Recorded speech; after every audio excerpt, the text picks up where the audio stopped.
Well, good morning, ladies and gentlemen, and welcome in the Rob Brown Show is on your radio. This is the Fan Upstate. Howdy, y'all. Happy Monday, and welcome to yet another stellar week of radio greatness. I am the immobile one, Rob Brown, back in the network studio, the great one, Lonzo, in charge of all the technical aspects that make this show as above average as it is. Great to have you. Happy Monday. Hope you had a better weekend than I did, ladies and gentlemen. But alas and nonetheless, we are here ready to rock and roll. Lonzo, what is up, senor?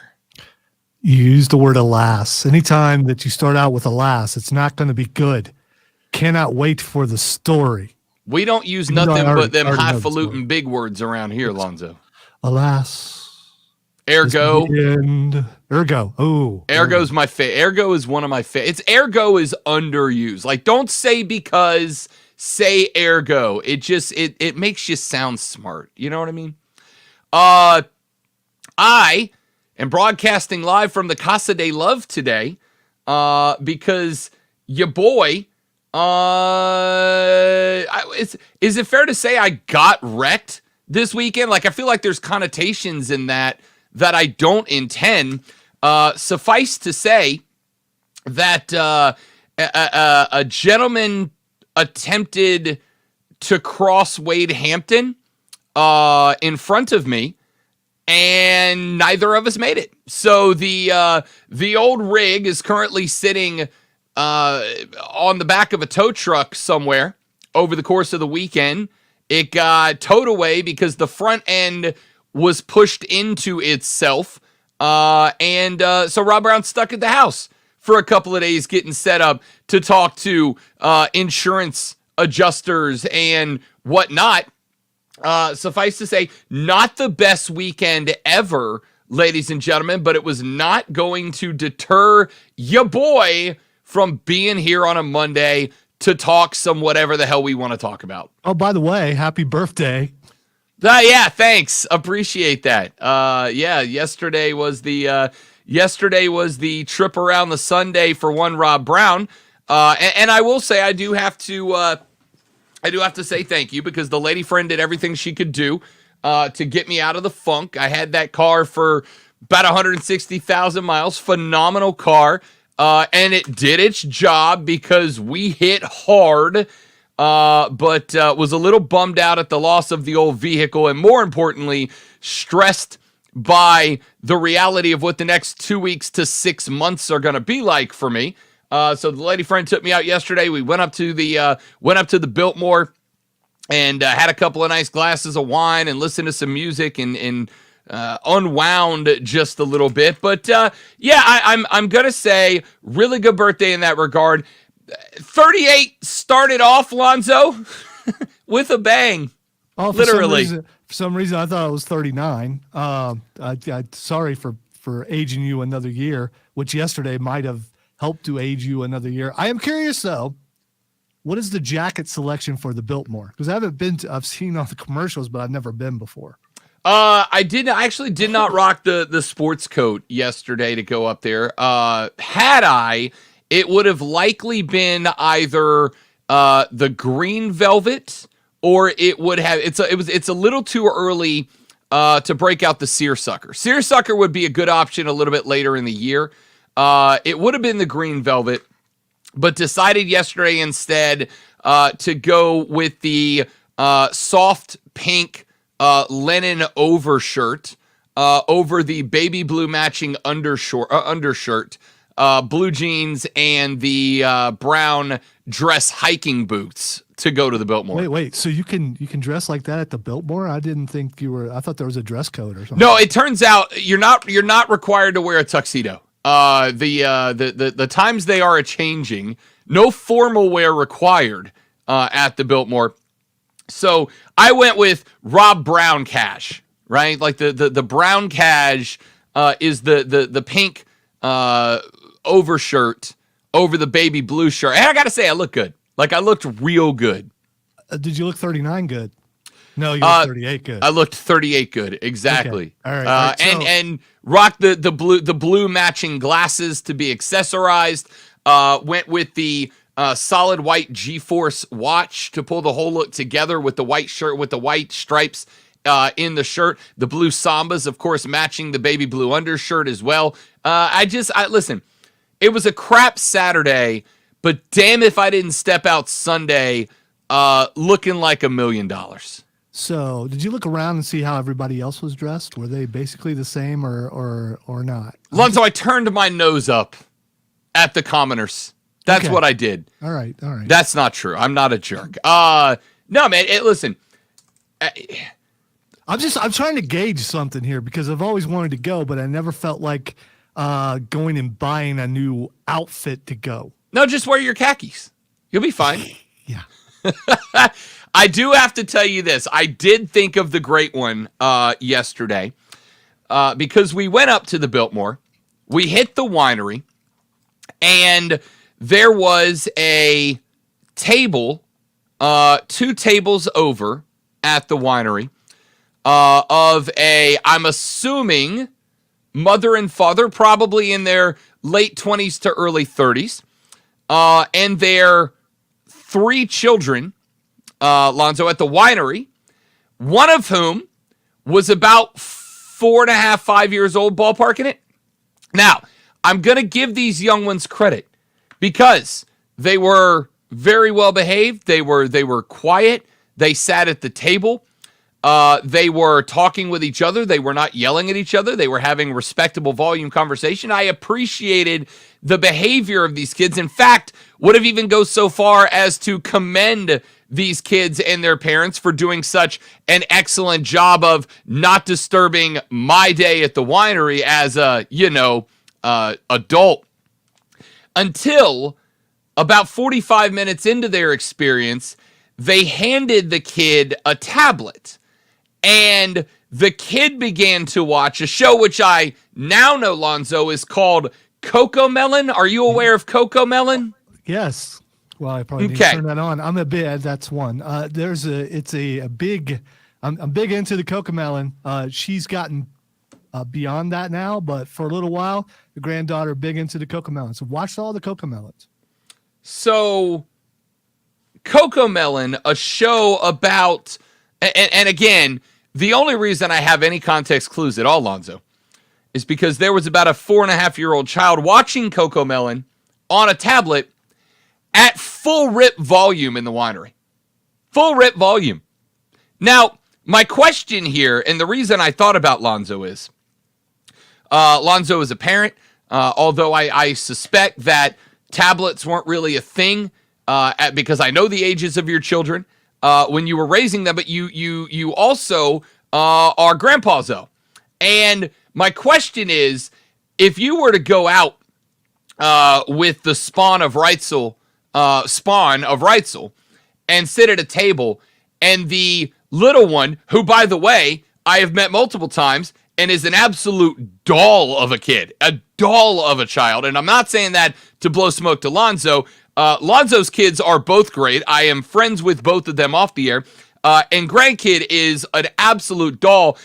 But if someone handed Lonzo, the grandkid, a tablet in the middle of a restaurant and started blasting the CoComelon at full volume, sincerely, what would your reaction be? Well, she has watched CoComelon in restaurants, and we keep the volume down because you're a responsible, civil human being. Yeah, because they're watching it, not everybody else. So, I mean, yeah, if the volume gets too loud, I make sure it comes down, and I'm an expert at DBs, so I know the right level that it needs to be so it doesn't carry to the next table.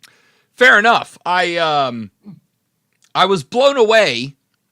Not quite enough to summon the stones to walk over and be like, pardon me, if you don't mind, perchance would you lower the volume on your technological wonder here? That's what you use the waiter or waitress for. Yeah, no, that's so passive aggressive, right? Like, just do it. Except for, like, I don't know if it just didn't bother me that much, or I was just because you got to keep in mind, I was also literally less than 24 hours removed from having my car totaled out from under me. So I knew that if I walked over there and I was like, hey, I don't mean to be rude, and I understand you're trying to entertain your kid, and your kids are phenomenally well behaved, by the way, and I want to compliment you, but could you not subject the entire winery full of adults having casual conversation to the Coco Melon theme song over and over again, it would be greatly appreciated, because I know if she was like, hey, why don't you mind your own business, it'd have been a problem, and I probably wouldn't have been allowed back at the Biltmore. And I like the Biltmore, so I didn't want to do that. But my question to all of you, ladies and gentlemen, which of course you can give us a call at 844-FAN-PHONE, 844-326-3663, or you can shoot us a text at 71307, 71307, and start your text with FAN, F-A-N, FAN, F-A-N. How do we feel about the parents who entertain their kids at the table with tablets? Now, no problem with that. The catch is going to be with the volume loud enough to be heard tables over, right? Because there's a part of me, Lonzo, that wants to carry, I was going to say in my vehicle, but obviously that's out of the question now. There's a part of me that wants to carry around a bag that has like 100 pair of cheap plug-in headphones in them. And every time this happens, just walk over and set the headphones down in front of the child. I will tell you one more thing, and then we're going to get to sports, I promise. I'm working through some stuff today, ladies and gentlemen. Bear with me. I saw a video make the rounds on the social media, Alonzo, over the weekend. Commented on by a lot of people who were talking about how joyous this made them. There is a video going around of a kid on an airplane. And now I know that Lonzo's not going to have a direct attachment to this story, not having flown before. But there's a video going around of a kid on an airplane, and the kid is watching something on the tablet, right? He's watching something on the tablet. And every time something would happen on the tablet, which, by the way, also had the volume up loud enough that the person 4 seats away filming this was able to clearly pick up the audio from the tablet. Every time something would happen on a tablet, Lonzo, this baby would giggle, right? Like something would happen on the tablet and the baby would giggle. And don't get me wrong, the laughter of a child is one of life's great joys. I'm not disagreeing with that. But this was happening for like 10 minutes of something on tablet, volume, baby laughing, tablet, baby laughing, tablet, baby laughing, tablet, baby laughing, tablet, baby laughing. The person commenting or posting the video said that this went on for over 23 minutes over the course of the flight. And I have to tell you, Zoe, the only thing that sounds worse than that is if you gave the entire plane ukuleles. That would be the only way that I would be less like, can we give the kids some headphones? Hold on. So you don't like the sound of a child's laughter? I literally just said the sound of a child's laughter is one of the great pleasures in life. As Uncle Rob, and you've seen this, you have watched me play, Lonzo, in the middle of a group of adults with your grandchild before. The laughter, I go out of my way to make kids laugh because I like to be the cool uncle in their lives. Doesn't matter if it's family or not. If you bring your kid around me, I'm going to do my best to make them laugh. But if I am trapped on a metal tube 35,000 feet up in the sky and I hear both the tablet and your kid laughing for half an hour, it's going to get old. All right, Rob. So would you rather that child who's being entertained and giggling be crying the entire time? No. So I would rather the laughing than the crying. Yes. There we go. There we go. Because chances are, if that video's not on, that kid's not laughing, that kid's crying. I will make a compromise here, Lonzo. I could put up with the baby giggling if you plug some headphones into the tablet, right? Like, can we all agree that if your kid is listening to the tablet at a volume that is audible more than like 2 to 3 feet away, that's rude? Can we agree that that is rude? No, I definitely agree with you there. But at the same time, you also got to you need to consider the child's ears and the development of the ears, putting things too loud in their ears that young could cause damage. So that doesn't mean I should be subjected to Coco Melon. So you would rather, the kid have probable hearing the rest of their lives than you hear Coco Melon. Have you heard Coco Melon? Yes. It's awful. The first theme of Coco Melon starts out with a little kid laughing, and it makes me smile every time. Because when I hear Coco Melon, I think of my granddaughter. That's and that adorable. makes me smile every time. Good for you. Turn the damn tablet down. All right, ladies and gentlemen, we have got a show lined up for you today. A lot to get into. Dame Lillard dropped 71 last night. He is now more 60-point games than Michael Jordan. I want to talk about Dame Lillard and his place in the league, because I think when we talk about the stars of the game, Dame never gets mentioned. And I think he absolutely should. But there is another NBA player who is on the cusp of winning an award that I think no one else in the league should even be thinking about winning.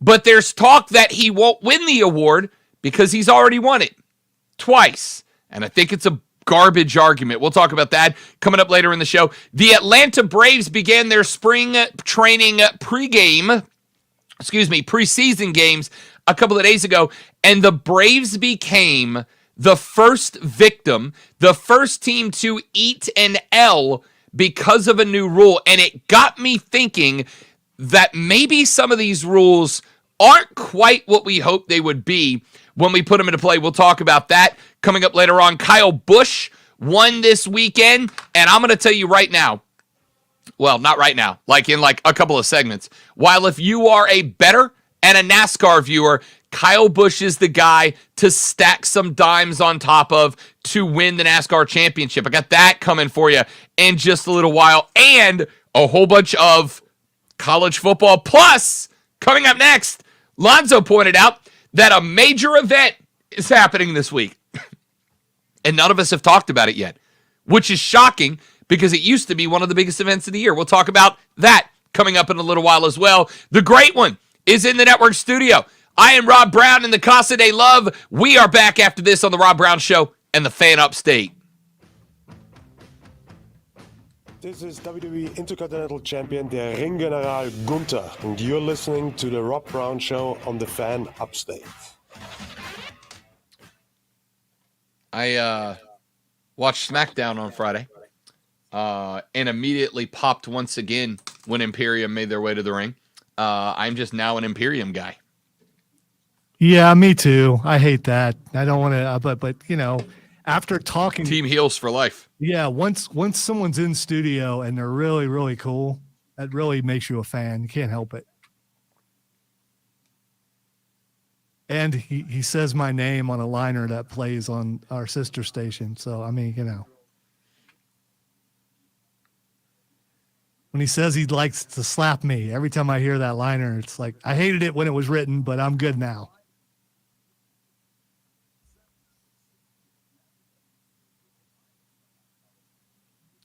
What happens when we get some other guys in studios or girls in studios and then they fight each other? Then how do we pick then? Whoever's interview I liked better. Okay. Be right back.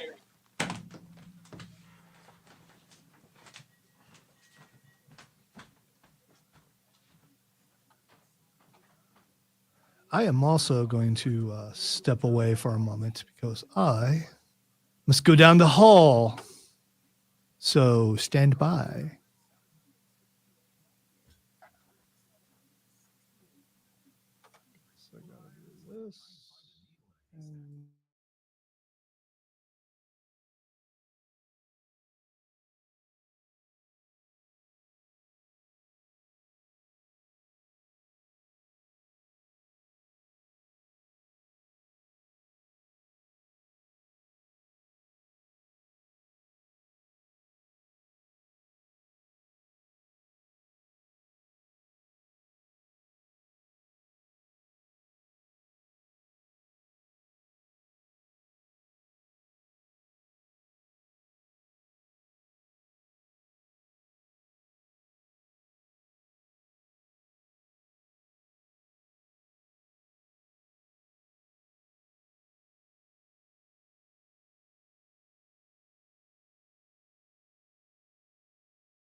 And we're back. And we're back.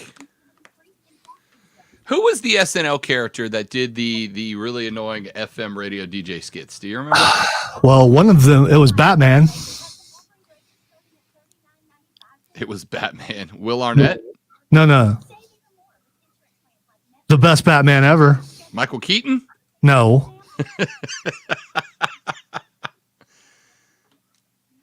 I'm trying to get your help here because for some Ben Affleck. It was Ben Affleck. Ben Affleck was not the best Batman. He was the best Bruce Wayne. He was the best Batman. Anyway, so it was Ben Affleck and somebody else. And I don't remember who it was. Because when they go off the air, they'd be like, "You stole my deal" and all that kind of stuff. And then they would jump back on the air and they both would be doing like the same shtick.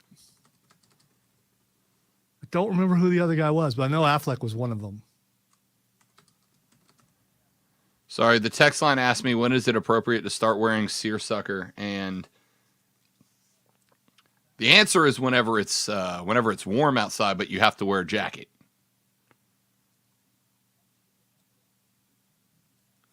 Also, hello to everybody in the chat. Trey said, happy birthday. Sorry to hear about the wreck. Totaled my truck in December. It was a stressful situation. Hope you can find something else that works for you. Yeah, me too, Trey. I appreciate that, buddy. Thank you on all counts. Honestly, I don't even care about having to get a new car. I hate, like, Lonzo knows this. Like, there's this, you form a sentimental attachment to your rig, especially when your rig is good to you, right? Like, that Jeep was so good to me. For the what 5 years that I had it, that Jeep was it got me back and forth from Florida to here. It's got me up into the mountains multiple times. It's got me down to the beach. Like, that car was so good to me that I genuinely had my feelings hurt watching it get towed away. I felt bad. Like I felt bad. Like I owed the car an apology.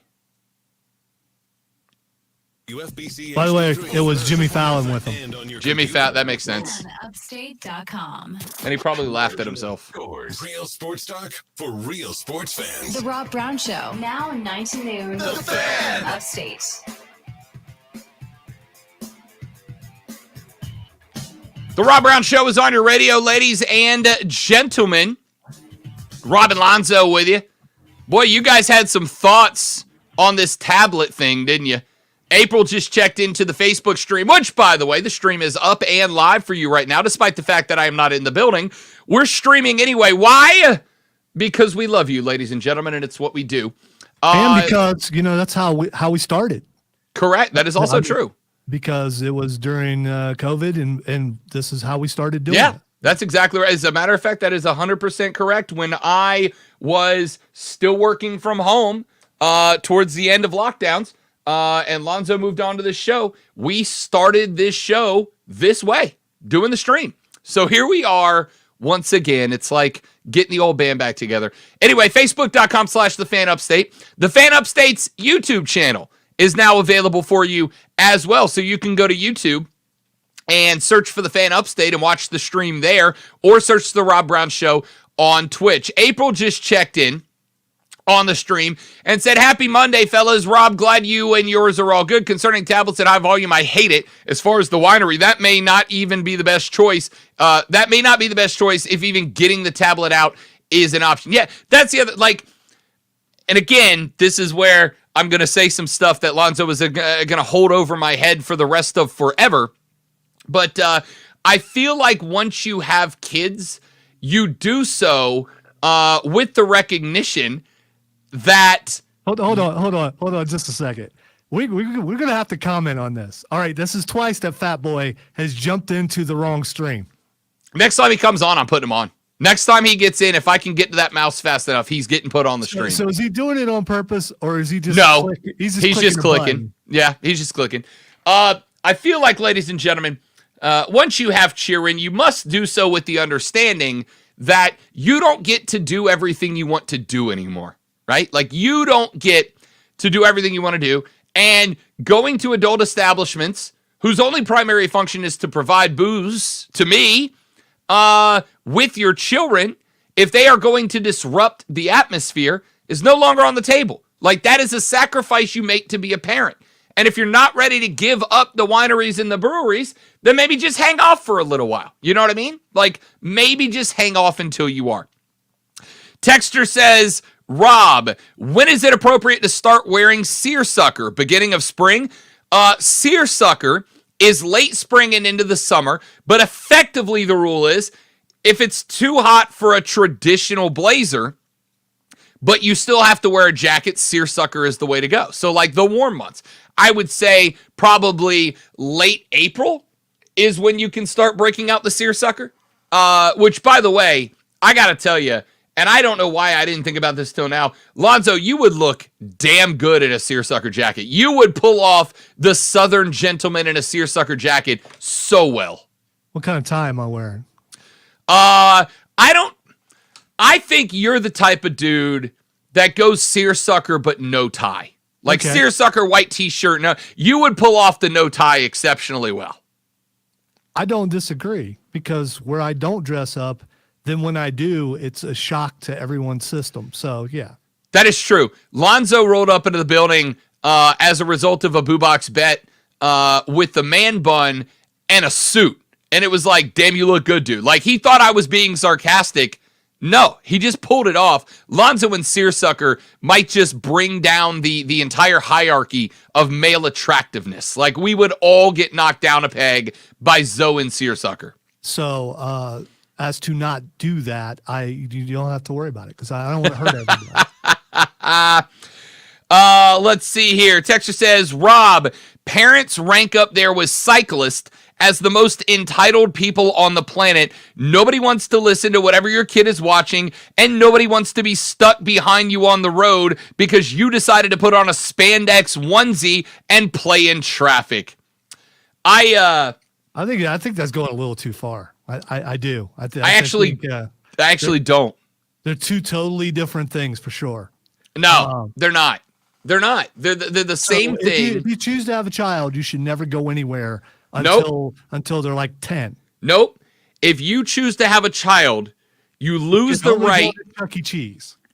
No, but see, that's the thing. I don't expect to go to Chuck E. Cheese and be able to sit down and have quiet, polite adult conversation. I'm talking exclusively, and I'm not even talking about restaurants, Lonzo. I'm talking about wineries and breweries. There's only one thing that you do at a winery or a brewery. You sit around and you drink wine or you drink beer, right? Like, you want to go to the you want to go to the Applebee's?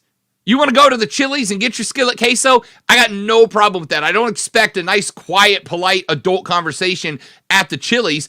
I love the Chili's, but that's not what I go there for. But if I go to the Biltmore Winery, yeah, I kind of expect nice, quiet conversation. All right, so what's the difference between a winery and a bar?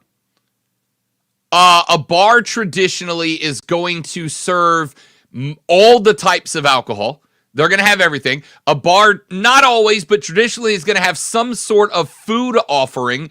And a bar is a little bit more of a loose atmosphere when it comes to volume, when it comes to stuff happening. There's usually going to be games or things happening at a bar. Whereas a winery, the point is to sit, relax, and just enjoy the goodness of the beverage, right? Like, you go to the winery to sip wine and taste wines and enjoy wines versus a bar where the point is socializing. All right, so it's my understanding that in Europe, children or teens or whatever are allowed to drink wine at an early age, and wine is served with every meal unless something has changed. So is it possible that this family was European? No, not at all. You know how I know? Because I could hear their conversation that they had to raise the volume of to talk over the cocoa melon the whole time. So loud guys complaining about people being loud.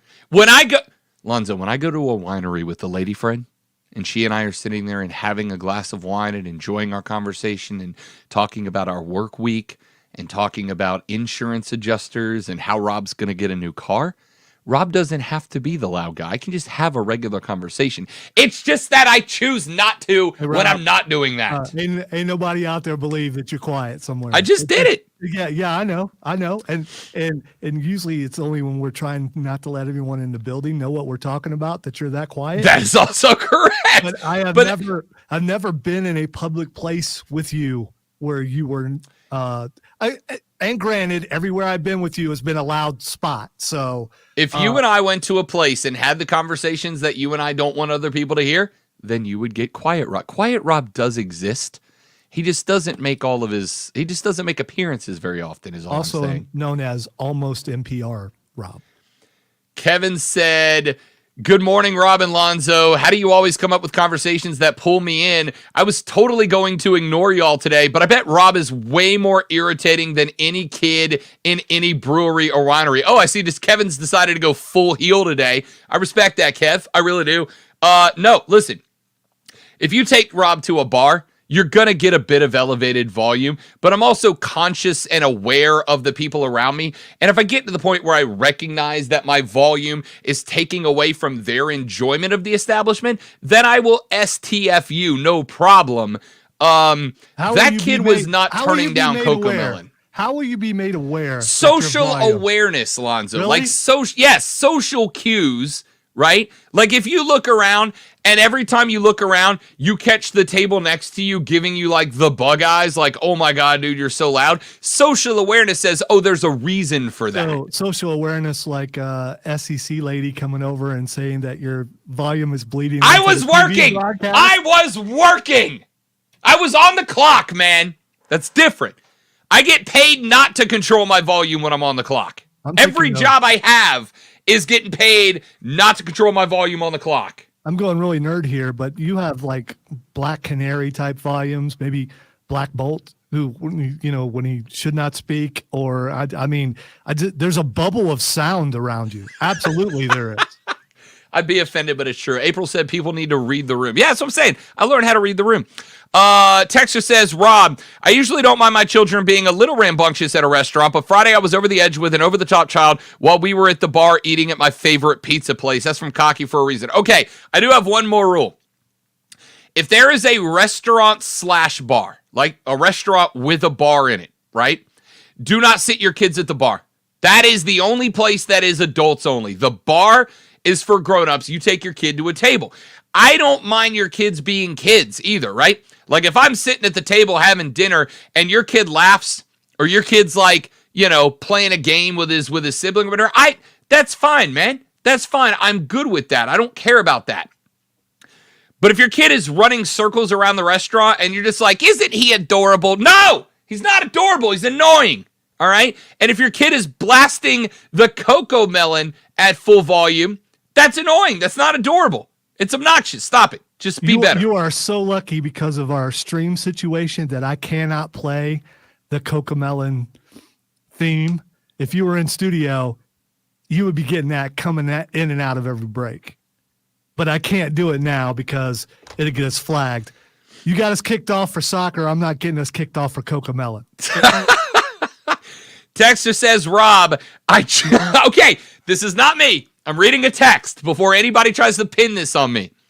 Texter says, I just hate kids. Control your bleeping, where'd that text go? Control your bleeping kids or don't have them. Stupid bleeps. I'm about to call the Rise Guys FOF line to bring up kids. Where'd the rest of that text go? Oh, another texter said, what happened to parents entertaining their children or getting a babysitter? These people were probably on vacation and did not have a choice but to bring their kids. However, learn to keep them entertained quietly while in an adult environment. Listen, if you go on your vacation with your kids, and you should, right? You don't give up, though. You don't forfeit the right to a vacation. But just because you're on vacation doesn't mean you get to break the same rules you would have to follow if in your community, right? When you have a kid, you either learn to control that kid or you realize that you give up the adult aspects of it, right? I remember when I was like, I did not mean for this to take up freaking 30 minutes of the show, but here we are. What, I remember your hatred of children. You didn't think that would take knock it off, Lonzo. Knock it off. I remember when I was like 6 or 7 years old, My parents took me and my little brother on a Disney cruise, Lonzo. And I don't know if you've done the Disney cruise. No, I'm not a 1%er. So, I mean, you know.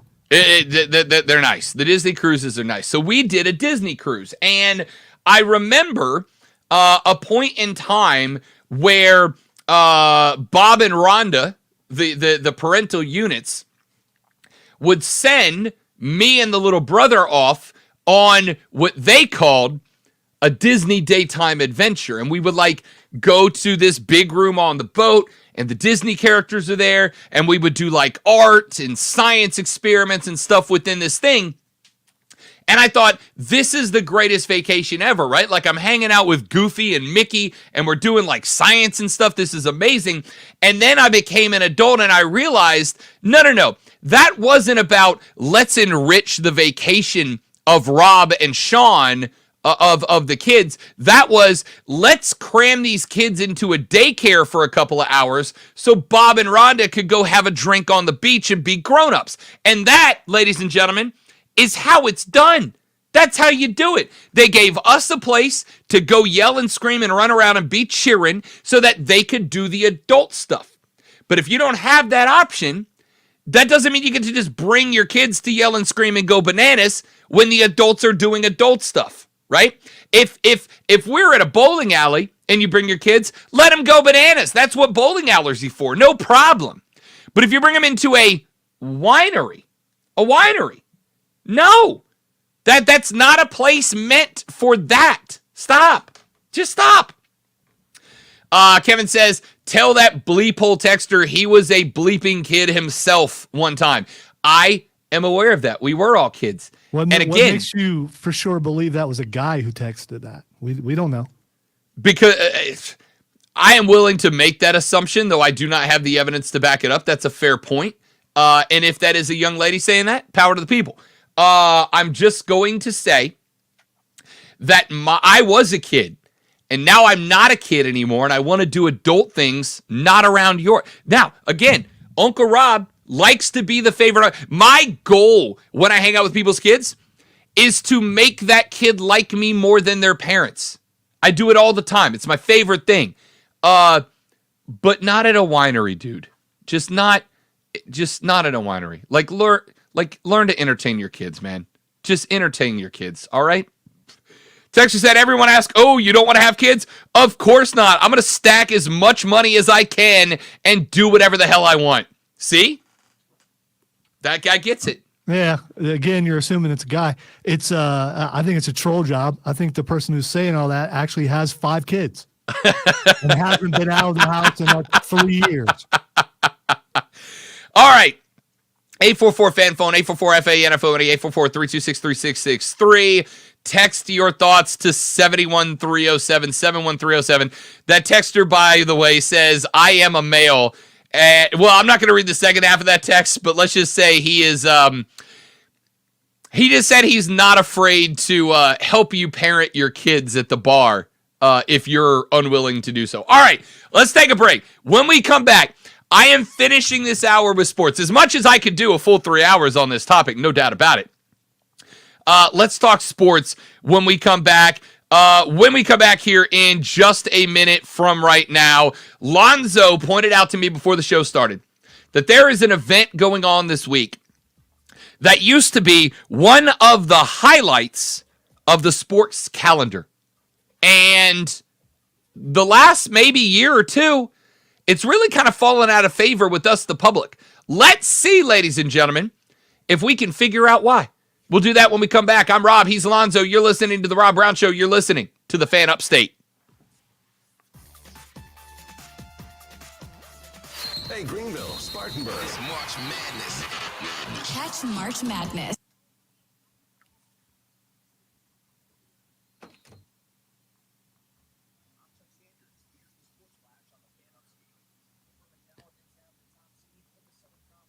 Yes, he did, Kevin. I saw that. I'm surprised that we didn't start the show with Rob celebrating the loss. Oh, it's coming. Prep sheet right there. It's on it. It's actually the only thing written on the prep sheet. Everything else is on the computer, except I wrote that out so I would not forget about it.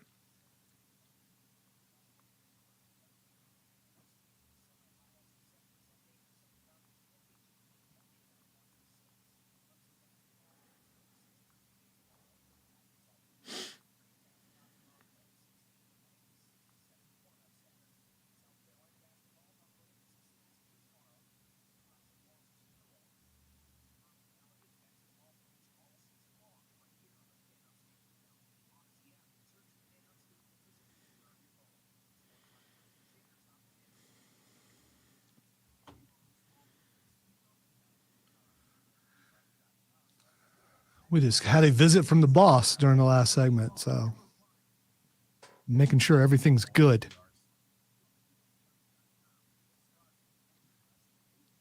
You should be glad you're not here today because for some reason the air is not working correctly. Oh, I am glad because I'm sweating my brains off and it's cold in this house. Do you think, like, does stress raise or lower your metabolism? I think it raises for sure. Does it? Because stress raises your heart rate. Yeah, it And should, your heart rate, theoretically. when you exercise, you're trying to get your heart rate up. So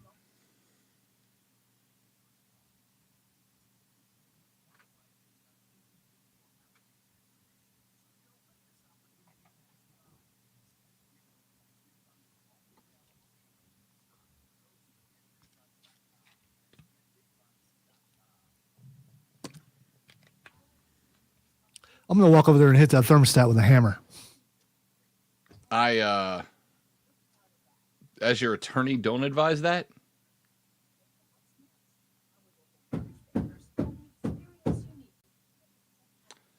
That sounded interesting. Oh, we're coming to Kyle Busch in a little while, Kevin. That's on the prep sheet too. The reason I asked Hudson is since the accident on Saturday, which happened about 5:15 in the afternoon or so, 5 o'clock. I have eaten one time. Dude, eat some food. It's not because I don't like. I just sat. So I ate. I didn't eat Saturday after the accident. I literally came home. You know those Call the things where you insurance. just pass out for no reason? Maybe it has something to do with, not eating. I'm just It happened one Possibly. time. Yeah, One time. Okay, maybe twice. maybe. I didn't eat dinner Saturday night after the accident. I ate lunch yesterday before we got to the winery because obviously I don't want to bang down 7 glasses of wine with no food in me. We got home last night. I made a big bowl of chicken meatballs in the air fryer, and then I ate like 3 of them, and I was like, I'm not hungry, man. I'm just not hungry.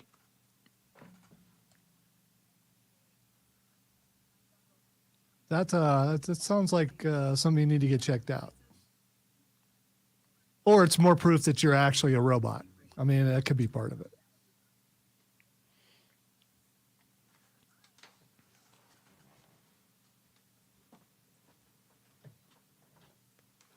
I think my banging on the thing might have actually worked. I feel the air came on. What's the old phrase? If it's stuck together and it's not supposed to be hit with a hammer, if it's not stuck together and it's supposed to be duct tape, if it's supposed to move, it doesn't, WD-40, and if none of those 3 things work, it's broken. Hey, I'm with Hudson. You should order some Waffle House. It'll get there in time for you to eat it live on the air. Some smothered covered chunks. Why not? And then when you're done, I can finish the show while you're in another room in the house.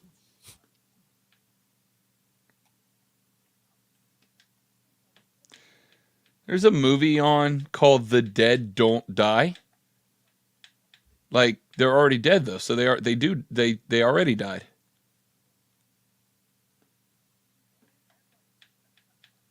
So it's a zombie movie.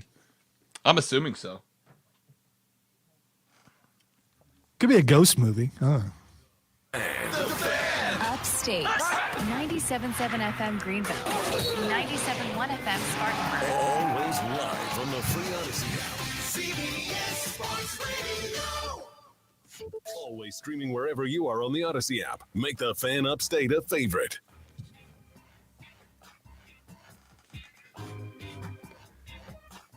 So Lonzo and I, wow, way to open the segment, Rob. Good strong intro there. So Lonzo and I were having a conversation before the radio show began. And Lonzo pointed out to me, and kind of blew my mind a little bit, TBH, that the NFL's draft combine starts today. Sincere, genuine, honest question. How many of y'all knew that? How many of y'all were aware that the combine started today, because I got to tell you, and granted, there has been a lot going on in my life over the past, 48 hours or so. I completely blanked that the combine opened today in Indianapolis. I am sitting here in the Casa de Love in the Bro Cave. I just tuned into the NFL Net to get set up to watch it. The combine is something that I have watched for many, many years. It is something I have very frequently tried to take time out of my regular day-to-day life to spend time on, specifically when I'm looking at the guys that are targeted as positions that my team specifically needs and will be available around the time that my team drafts. But honestly, it's nice to have a full profile together as somebody in this line of work before we get there. Now, I do think that part of the reason that the combine has fallen out of favor, though, is the amount of talent scouts, the amount of GMs in the past that have been kind of open, that have been kind of non-discreet with their breakdown of the combine, effectively saying that how many reps a guy can bench press does not tell me how well he sets in zone protection. The 40 speed of a wide receiver doesn't necessarily tell me how fast out of the blocks he can get when he's up against bump coverage, right? Like there have been there have been a lot more criticisms of the draft as a major talent scouting opportunity over the past couple of years than in years past. And I wonder if maybe that's got something to do with it. The other aspect of it is it's kind of gotten to the point where we know before the draft even happens what guys are going in what directions, right? Like we all know, scratch that. We are all relatively confident that Bryce Young and CJ Stroud are coming off the board 1 and 2 in either order, but coming off the board in 1 and 2. We know the names of the rest of the cats in the order that they're going to come off the board. We know our top 10 picks, etc. And there may be some fluctuation and the order may change, but you don't hear stories, Lonzo, about this kid was projected to be a early to mid second round guy, but he had such a great combine that now he's a middle first rounder. Like that doesn't happen anymore. And I wonder if, like anything else, a lack of drama in the combine is the reason that a lot of people just don't pay attention to it like we used to do.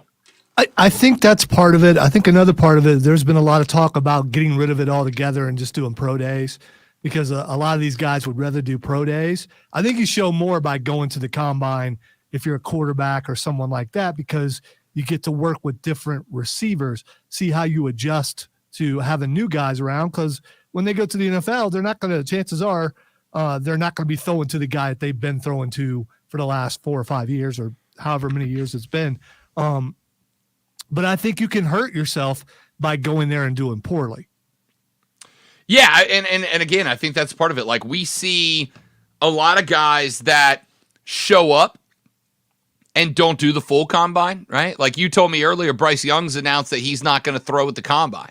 And there's a good reason for that, right? Bryce Young is considered the most accurate quarterback in this draft already. So showing up and throwing doesn't really help Bryce Young. There's nothing he can do at the combine that's going to help the guy. But I think it's fair to say if Bryce Young is going to show up to the combine but not throw as a fan, what the hell's my incentive to watch, right? Just watch him run a 40? That looks bad on you if you're a quarterback. I mean, if you're going to choose to throw at your pro day, just don't go to the combine.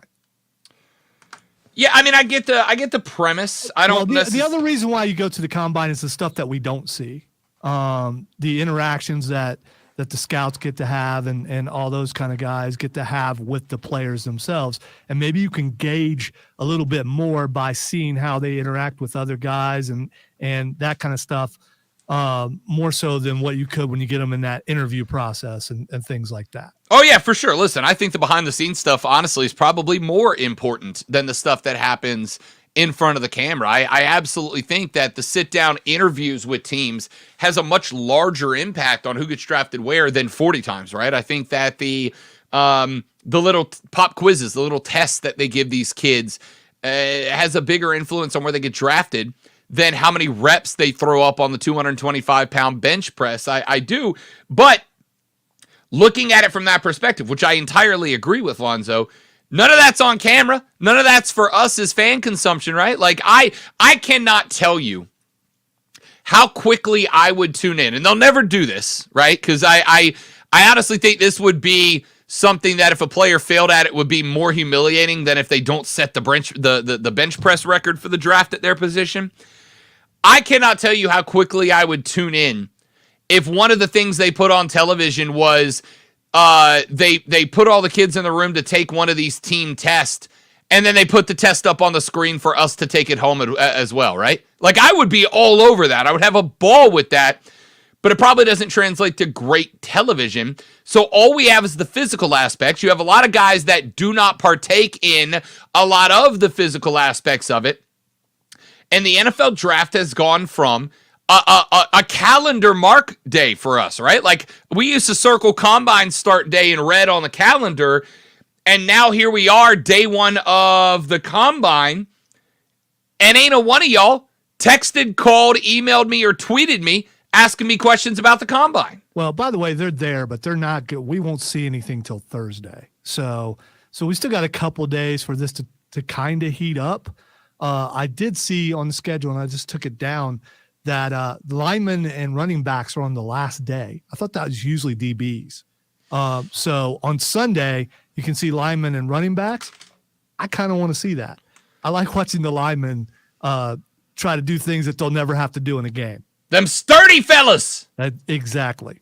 Love the sturdy fella 40. Sturdy fella 40 should be like, we should make that an official race. Forget running the 40, but line them all up at the goal line and see what happens. You see some of those guys, you're like, that's not a guard. That guy looks like a tight end. Look how slim he is. Back in the 80s when they weighed like 400 pounds. Yeah. So how many of you guys are paying any attention to the combine at all? How many of you guys are paying attention to the combine? How many of you are going to tune into the combine? How many of you care about the combine? I will still watch it, right? Like, I've got the NFL Net on here at the house right now to get ready for it. How many of y'all give two single hoots about the NFL Draft Combine? Has it gone out the window in terms of popularity? Let's take a break. When we come back, I got a little early Braves baseball for you. Two stories to get into. Number one, the Braves Vegas over-under total is out. I want to break that down for you coming up here in a few minutes. And the Braves were the first team to be victimized into an L in the preseason because of the new rules. Good, bad, ugly, and different. We'll talk about that next as well on The Rob Brown Show and the Fan Upstate. Real sports talk for real sports fans. The Fan Upstate. Is the sports voice of you, the Upstate fan. Call 844-FAN-PHONE. That's 844-326-3663. The Fan Upstate.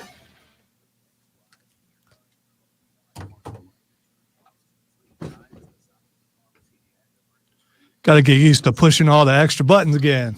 All the extra buttons.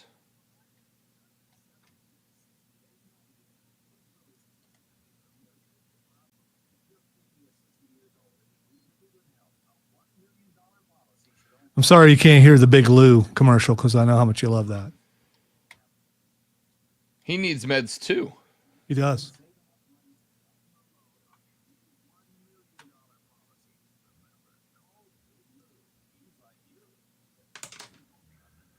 See, I'm with you, Brandon. I do like watching to see how the Ohio State guys do, see how the South Carolina guys do, stuff like that.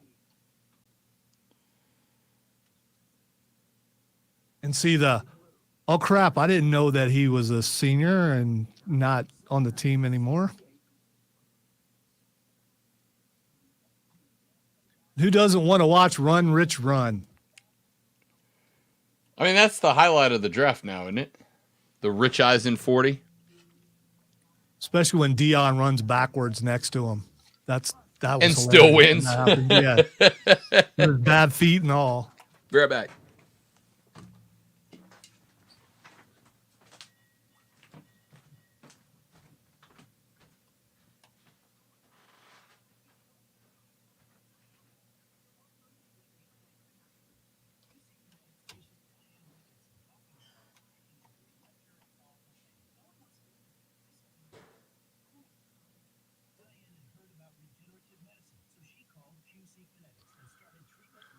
That'll happen, Kevin. But the good part about it is they replay it, so you can probably watch it later on in the night.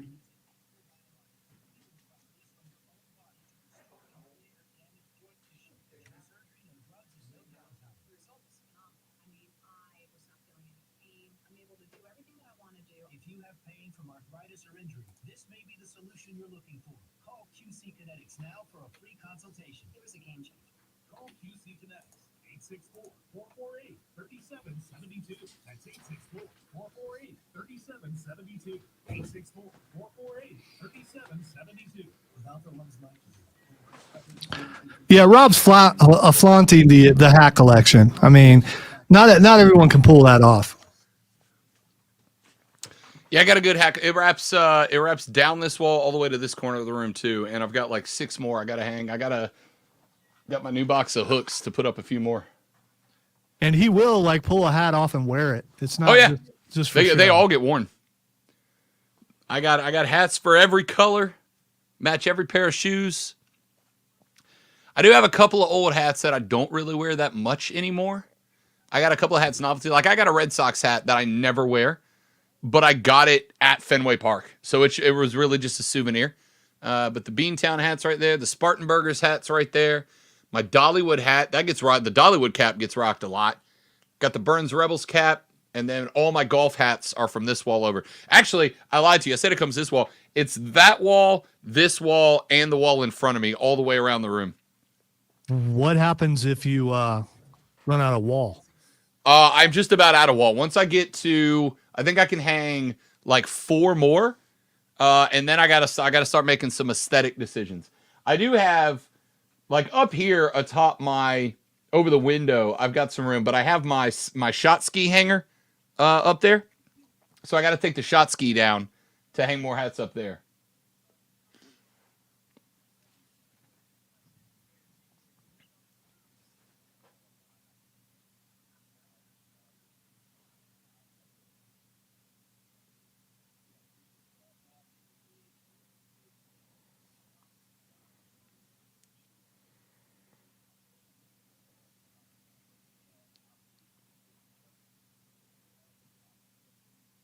Exactly, Brandon, because you think you know everybody that's already declared for the draft, and then there's always that one guy that sneaks in and you go, oh no, I thought we had him again next year.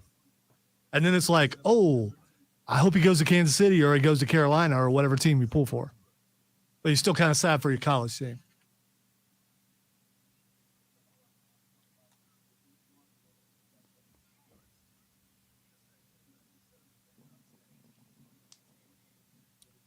According to Schefter, several teams have already reached out to Chicago about trading for the. We're coming to that in just a little while.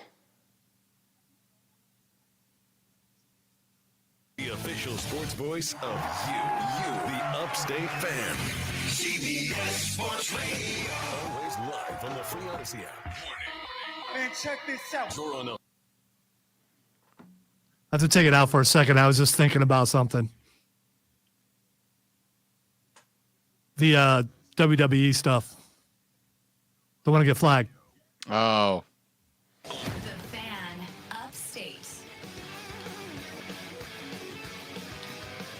Our numero dos of the Rob Brown Show is here. This is the Fan Upstate. Welcome back, ladies and gentlemen. I am Rob Brown. The great one, Lonzo, is behind the board today in the Palatial Radio Ranch. I am broadcasting from the Casa de Love primarily because I am that's not true. I am not immobile. I am getting around just fine. The problem is I can't get very far. For those of you that did not know, got involved in a pretty gnarly car accident over the weekend. The poor little Jeep S-No Moss, it is sitting in a scrapyard waiting for the final decision on its fate, unfortunately.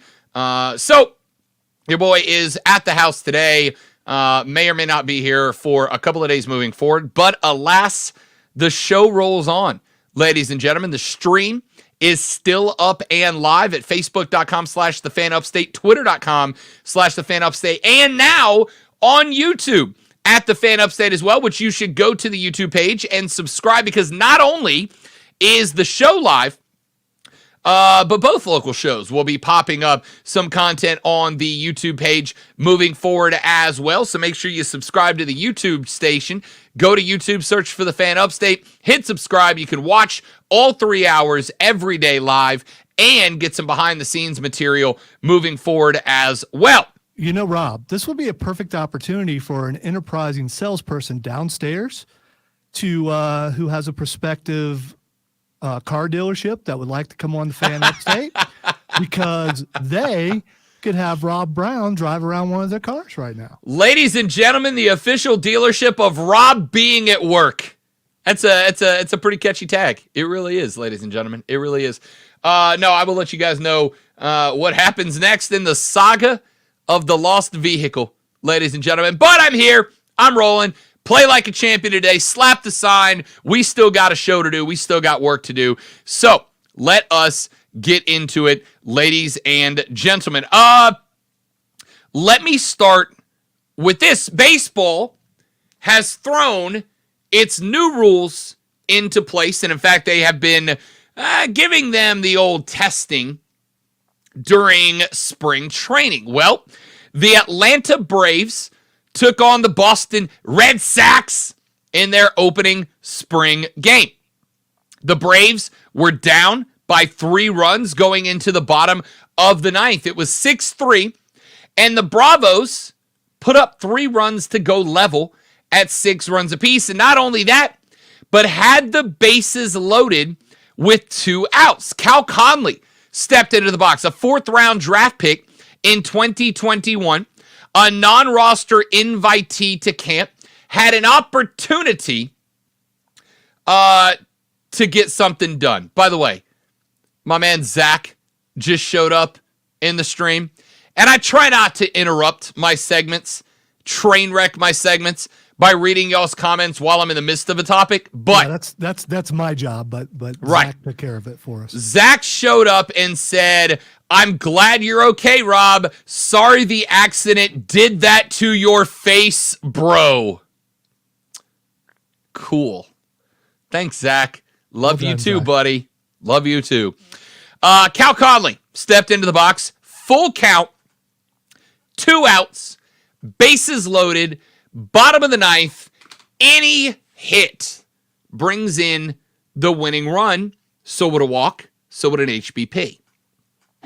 Cal Conley climbs into the box with the count full.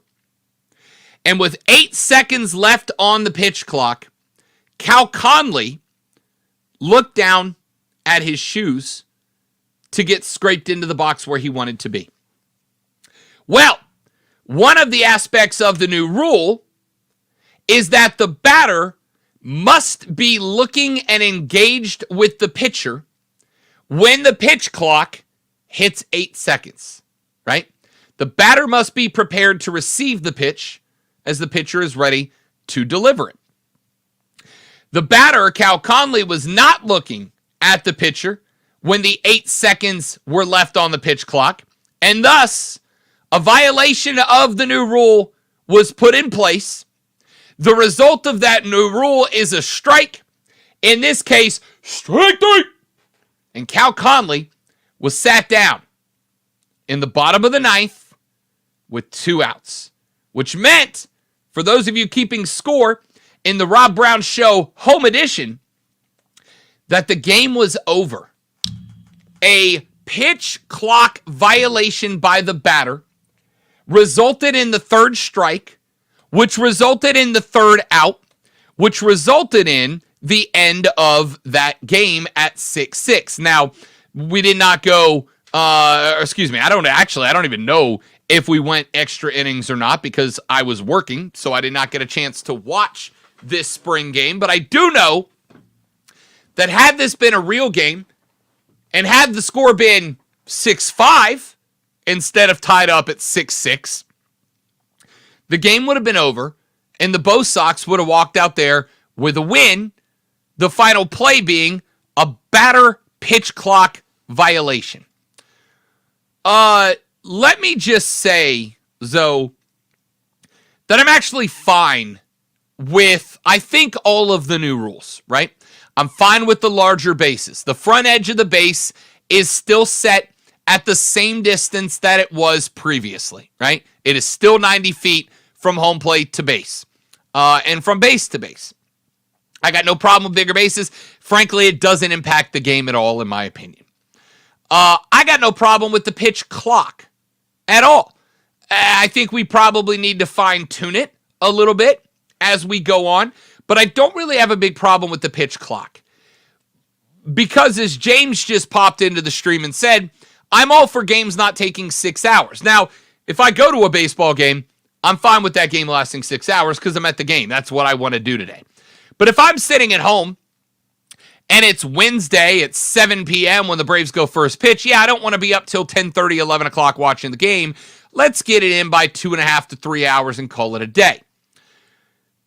However, what I don't think can be allowed to happen, is a situation where the game is dictated based on a foul. And before one of you smack guys fires off the text that says, but wait a minute, Rob, wasn't it just a few weeks ago in a National Football League game when the Kansas City Chiefs were awarded a first down due to a holding penalty in the Super Bowl that was kind of ticky-tack? Wasn't it you who said, hey, if a penalty happens on the last play of the game, it's still a penalty, even if you don't like it, even if it's ticky-tack, right? And the answer is yes, of course. This is not the same thing, right? This is not an egregious violation of the rules that prevents any other player from doing their job well. Now, Come on. Get in the box, stay in the box. Keep eye contact, do your thing. The only reason why you need to get out of the box is if you got brushed back. If not, get in there and do. That's why they put this rule. You know the rules there. This will cost some games, and then hopefully MLB will acclimate to the point where the guys realize they can't do what they've always done. They got to get in there and do what the people came to see. You actually swing the bat, not step out, adjust everything, look at your cleats, make sure there's not a speck of dust on your toes. Get in there and hit the ball. I'm fine with that, right? Like if we are going to have this rule in place, that is going to create a situation where this happens, to me, it is as much on the batter. I absolutely do not disagree with the batter needs to be in the box, right? Like to me, the way it needs to work is if the batter's not in the box, the pitch timer doesn't roll, right? Like if the batter's, it only benefits the batter to have less time between pitches. The batter is better off by the pitch clock. The pitcher having less time to shake off signs, to accept a sign, to go through a long pitching motion, to try to razzle-dazzle you by moving the glove a little bit while he's going through his motion. All these things that pitchers do give them the advantage. It benefits the batter to be in the box and shortening up the time between pitches because it takes away from the pitcher's advantage in that situation. But I think the payoff here, the trade, the compromise here, in my opinion, has got to be that the clock only rolls while the batter's in the box, right? Like it doesn't make sense to have the pitch clock rolling while the batter's not in the box. And if the batter's in the box and calls timeout and steps out of the box, the pitch clock should not only stop, the pitch clock should reset, right? Like if you are standing in the box with 9 seconds left and you're looking at the pitcher and the batter puts the hand up to the umpire and calls timeout and is awarded that timeout by the umpire, because keep in mind, a batter requesting timeout does not mean that he's automatically given the timeout. The timeout must be granted by the official, by the umpire behind the dish. But if the batter gives the old hand talk to the hand because the face don't want to hear it and calls time and is awarded the time and steps out of the box, the clock should stop and should be reset to the full 15 seconds at that point.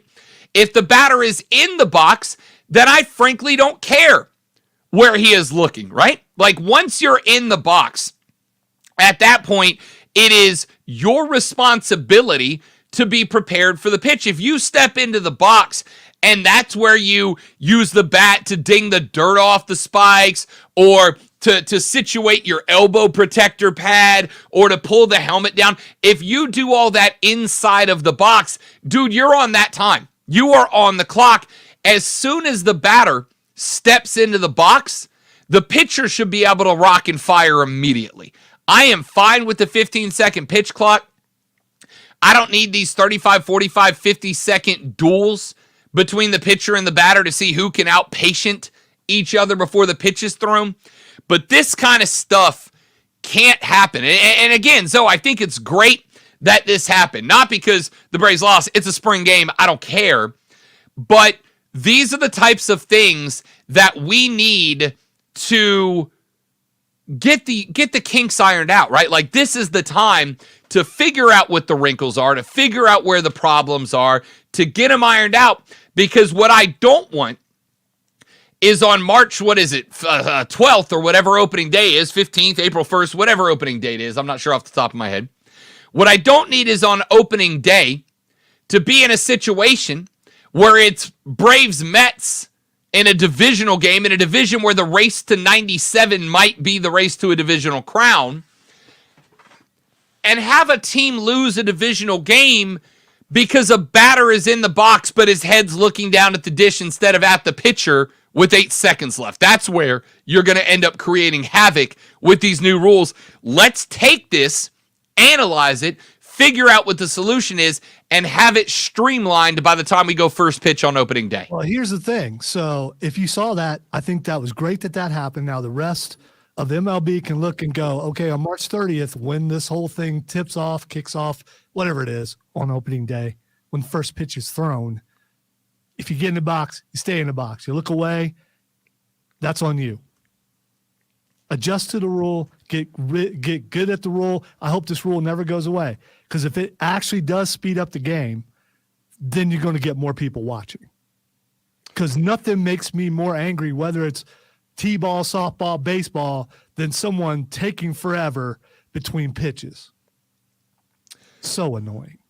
I will not disagree with that. I would not argue with that. I think that overall, speeding up the game is fine. Joey B just popped into the chat. He said, on the other hand, Max Scherzer struck out a guy in 27 seconds Saturday. He's going to eat people alive with the pitch clock. Yeah.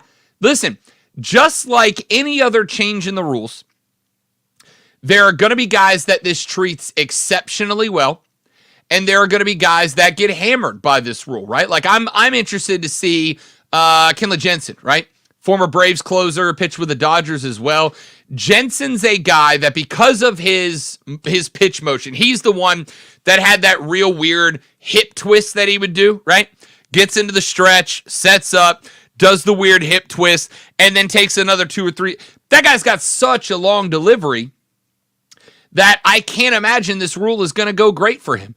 Like, he's got to be in his motion with 9 seconds on the clock, or he's not going to get it completed unless he retinkers and changes it up. But at the same time, I'm fine with that because I don't need an hour tacked onto the game because one pitcher's got to go through a 30-second pitch momentum every time it's time for him to toss the rock. There are guys like Scherzer who are just rock and fire pitchers, right? Give me the ball, step on the bump, rock and fire. Let's go. It's going to be interesting to see how individual players all adapt and relate and overcome to all of this new rule. But I just can't have a game end on a batter pitch clock violation because his head wasn't pointed the right direction at the time of the snap, right? Could you imagine this rule in any other? Could you imagine, Lonzo, if they called an illegal procedure on Patrick Mahomes because with 3 seconds on the play clock, the defensive back wasn't looking at the football, right? Like, that would be such a terrible rule. The pitch clock is fine, but there's got to be a different solution to this. And I think the easiest one is once the batter, Joey B just said it. I'm so glad but mad you said it because you beat me to it. Joey B said, I'm a fan of the banana ball rule that once a hitter is in the box, he can't leave. I agree. Like, that should be a rule. The batter can take the time he needs to get in the box. But once he's in the box, he's in the box. There's no pulling out of the box. There's no timeouts. There's no let me step out and ding my cleats again. Once you're in the box, you can't leave it again until the next pitch. So here's the thing, you know, all the people complain about MLB is a game of tradition and they don't want to get with the times and now that they're starting to make changes, when they make changes like this, that's a significant change. Some people get upset about it. They're modernizing the game. They're speeding up the game. I don't see there's any problem with it. Hopefully it cost a bunch of teams a bunch of games, and that's how they'll fall in the line and realize they're taking the rule seriously.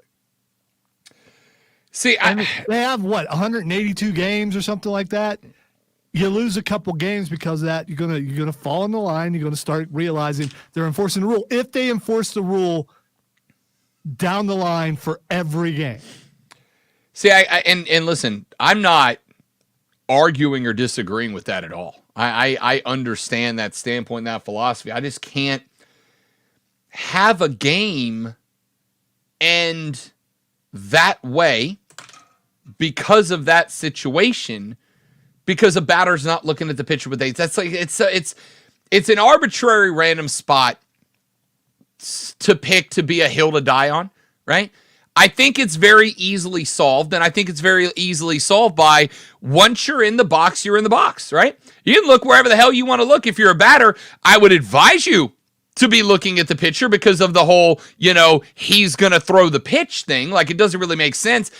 But if you need to get some signals from the third base coach, after the next pitch is thrown, once you take that cut or you watch the ball go by, once that ball goes by, then you can step out of the box, evaluate the situation, look at the third base coach. I really think there needs to be 2 clocks, right? Like, once the pitcher gets the ball, there should be a 10-second clock on the batter. You have 10 seconds to evaluate everything. Get your signal from your third base coach or your first base coach. Get your dugout signal. See where they're playing on the field, where you're going to try to hit it. Then once you're in the box, start a 15-second pitcher clock. The pitcher's got 15 seconds, no matter what, to throw the ball. You get, I don't know how you change the pitch out rule. I'll have to evaluate that once that comes into play. But I guess the point that I'm making here, Lonzo, is the solutions seem very simple. The solutions seem right there in front of us. The solutions seem like they're pretty easy to enact. I can't get to the regular season and have divisional games being left because a batter's head's not facing in the right direction as opposed to the dude got rung up. Some of the reasons why I don't like baseball, they're actually starting to fix. If they fix those things, guess what happens, Rob? You start bringing some people in who didn't like it for that reason. So would you rather keep those fans away or bring those fans in? Because you want baseball to grow, not to go the opposite. So it's coming into the modern world, fixing things the way they need to be fixed. Get in the box, stay in the box. You got a clock, follow the clock, keep your eye contact, hit the ball or don't. I don't care if it speeds the game up. Fair enough. All right, what are y'all's thoughts? You have now seen the new clock rule in rotation. You have now seen it directly change up the game. You have now seen it directly impact the game. Will that change anything? Texter says, Rob, the pitch clock is straight garbage, end quote. I don't think it is straight garbage, but I think it needs. I think it's going to need some cleaning up, right? I think like anything else, the first time you throw something into the mix, it's got the potential to be more problematic than you intended it to be, right? Problematic consequences are a reality, but that's why we're doing it in spring training. Let's figure this thing out. I'm not mad the Braves lost the game. Now, how much different is that game if Cal Conley gets a hit? That's a big moment for him, right? That's a potential roster-making moment for a guy like Cal Conley, and he had that opportunity taken away. If that happens in the regular season and the Braves lose that game, and then they go on to lose the NL East by a half a game to a very good New York Mets team, now we got a problem, right? And that's why I think we got to deal with it. All right, we'll talk more about that later on in the week. Let's run to a break. When we come back here in just a minute from right now, I got a few more things I want to get into. I'm not going to do it next, but I'm going to go ahead and prepare it now. I'm going to set the table for later. Jake Paul fought a real boxer this weekend, you guys. And you'll never guess what happened when Jake Paul fought an actual boxer instead of a washed-up MMAer.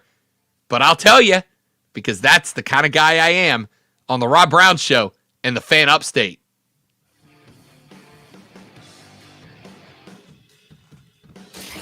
Made for upstate sports junkies. You eat sports like food every day. Get hooked on the Rob Brown Show. Now 9 to noon. The Fan Upstate.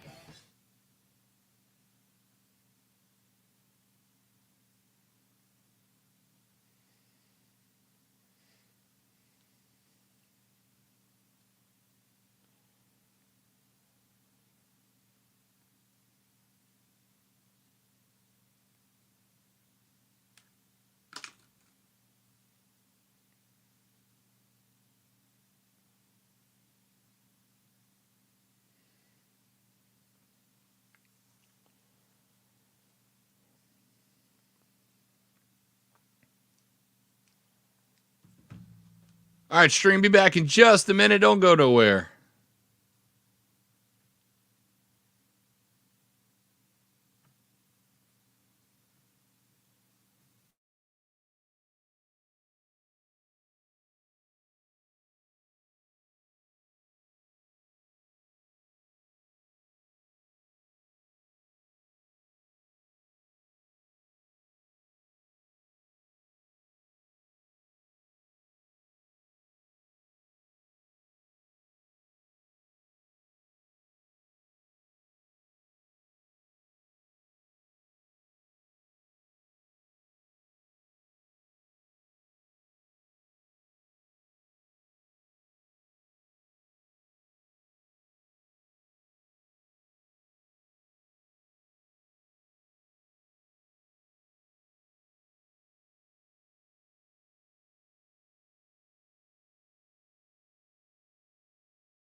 All right, dudes and dudettes, we are back.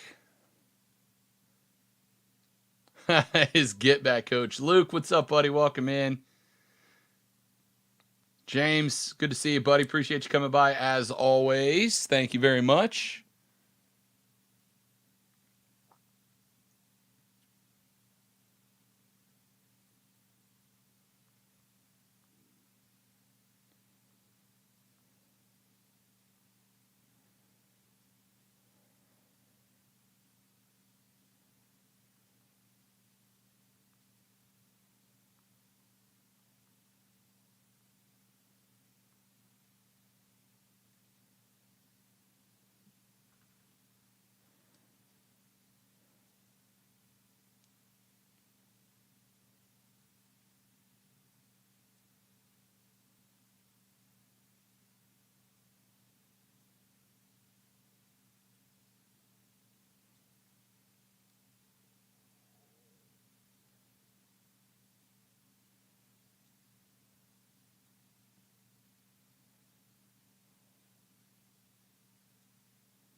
Get in the game on the Rob Brown Show. Only on the Fan. The Fan. Upstate.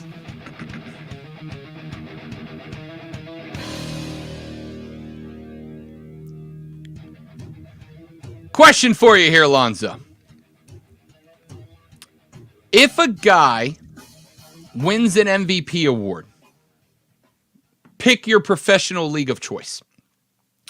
If a guy wins an MVP award and then runs it back the next year and has a really good year, but there's another guy who has almost as good of a year, right? Like almost as good. Not quite, but almost as good, is clearly the MVP of his team, maybe his division, maybe his conference, but just not quite as good. Is it right? Is it wrong? Is it fair to have a situation where you give it to that guy because you don't want to award back-to-back MVPs? Okay, so I don't know what sport you're talking about because you haven't said yet, but if it's the NBA, it's the Michael Jordan rule, because Michael Jordan could have won it every year, just like LeBron James could have won it for many, many years, and somebody else got it. So really, it's the award for the second best player. I think that's fair. But here is what's interesting here. Nikola Jokic is probably the best basketball player in the NBA that never gets brought into the best basketball player in the NBA conversation, right? Every time we have this conversation, the discussion we have is who? We talk about LeBron, we talk about Giannis, we talk about Joel Embiid, we talk about Dame Lillard. Well, we should talk about Dame Lillard, probably not as much as we should talk about Nikola Jokic, but we never talk about a guy that is threatening to be the fourth player in NBA history to win 3 MVP awards in a row. He's won the last 2. The only other players who have won a trip, Larry Bird in 84, 85, and 86, Wilt Chamberlain in 66, 67, 68, and Bill Russell in 61, 62, 63. That's pretty elite company to be in. The 2 MVPs he has already won were followed by a second-round playoff loss in 2021 and a first-round loss in a sweep last year to the Golden State Warriors. But the MVP award is a regular season award. The question mark I have here is Nikola Jokic has won 2 in a row, and there are arguments going on right now that despite the fact that Nikola Jokic is absolutely dominant, when he got picked for the All-Star game, LeBron James called him a walking triple-double, and that's exactly what the guy is. But Nikola Jokic is everything you want out of a basketball player, right? Do you remember, Zoe, I think 2 seasons ago, there was the incident that Nikola Jokic just absolutely wrecked a dude who gave him a body check under the basket, walking away from a shot, and Nikolai went full left guard and just blasted him at half court. And there was talk about they can't have that, can't do that, can't. And I'm like, I mean, the dude kind of set himself up for it. He's tough-nosed. He's got physicality. He rebounds the hell out of the ball, out of the basketball, and is a better assist guy underneath the basket and at the mid-range level than a lot of power forwards and point forwards across this league. Nikola Jokic is everything you want when you described the ideal big man, and yet I'm sitting here reading quotes from different reports saying that there are guys thinking they might not give Nikola Jokic the MVP award because of voter fatigue, right? They're tired of giving their vote to the same guy 3 consecutive years in a row. I don't know who the hell else gets it, right? I mean, there's a lot of important players. LeBron's up there, but he's missed so many games due to injury and whatnot that I don't know if I can give it to him. Steph Curry is in the midst of his second extended period of time away due to injury. Donovan Mitchell, maybe, but like Donovan Mitchell's not doing what Nikola Jokic is doing. There is nobody else, with the exception of maybe Giannis Antetokounmpo, that you could give this award to. But I think that's a really bad reason not to do it. The guy, as we just mentioned, again, a walking triple-double. James said, here's a suggestion for the 2-time MVP. Get out of the first round of the playoffs. And I don't disagree. Nikolai's repeated playoff failures are going to haunt him until he gets it done. But the MVP award is a regular season award, and I defy you to name me a player in the NBA right now having a better regular season individually than Nikola Jokic, because you can't do it. If anybody else gets the MVP award, Lonzo, it will be a joke and a disaster, in my opinion. I think what helps him also hurts him, because he's kind of, even though he's been the MVP a couple years in a row, he's kind of under the radar because he's not a play above the rim guy. You don't get 10,000 highlights from him every single week. He's not on SportsCenter, although he is quite a bit, but not in the way with the kind of flair that some of those other guys have. And I use flair on purpose. The thing is, if you have the Ric Flair kind of mentality, the Ric Flair kind of everyone knows you're here kind of showing out type of thing, maybe he doesn't get the award, because that's one of the reasons why LeBron and Michael Jordan didn't get it so much, because you talked about fatigue. He flies under the radar, but he's the best guy in the NBA. And how is this voted on? I mean, don't the players have a big say in this? I believe this is another one of the combination awards. It is voted on by a panel of around 100 media members who cover the league. So it's a media given award. Okay. Let's see here. Yeah. Now, in fairness, ESPN's Tim Bontemps is saying that voters are not tired of Nikola Jokic, and that's fine. Like, I want that concept of, voter fatigue isn't real. But like I said, I've seen a handful of editorials elsewhere from guys saying, well, I talked to a couple of MVP voters and they're kind of fatigued, not just because of Nikola Jokic, but because of the fact that they give the award to a guy who keeps getting bounced in the first or the second round of the playoffs, right? And it's like, yeah, I get that. But again, would the Nuggets be in the first or the second round of the playoffs if it wasn't for Nikola Jokic? Probably not. And by that point in the season, and more importantly, when you can zone in on one particular team for a stretch of games in a row, of course you're going to develop a game plan to slow that guy down a little bit, which is why teams in the NBA that frequently win the title, I mean, yeah, they got a Braun, they got a Steph Curry, but you got to have other options, right? Because at some point, you just play hack-a-Shaq, you just play hack-a-Giannis, you just play hack-a-Steph, and somebody's got to pick up the momentum. The Nuggets are a good team. They're not exceptionally deep, right? They're not exceptionally deep. You're looking at Nikolai, you're looking at Jamal Murray. Michael Porter Jr. hit a game-winning step-off three last night. Kentavious Caldwell-Pope, Aaron Gordon. They're all good players, but I don't think any of them are the type of dude that if Jokic goes down, the Nuggets can be like, all right, next up, we're going to be just fine. You focus on Nikolai Jokic and take him away, and nobody else is able to fill that gap. It's kind of a big problem. And the fact that you know that's happening in the regular season and Nikolai Jokic still can't be stopped, is still putting up triple-doubles, that dude's got to be the MVP, and anything else would be an injustice, in my opinion. Yeah, I completely agree. He is one of the best guys in the game, and he doesn't get mentioned like he should. But MVP always seems to be, if you take that guy off the team, what's the team? And if you take that guy off this team, as you just pointed out, team's probably going to struggle. Oh, and by the way, just in case you had any questions about how good and how important Nikolai Jokic is right now, ladies and gentlemen, the Denver Nuggets are the number one seed in the West, and they are number one by a stretch of 5.5 games right now.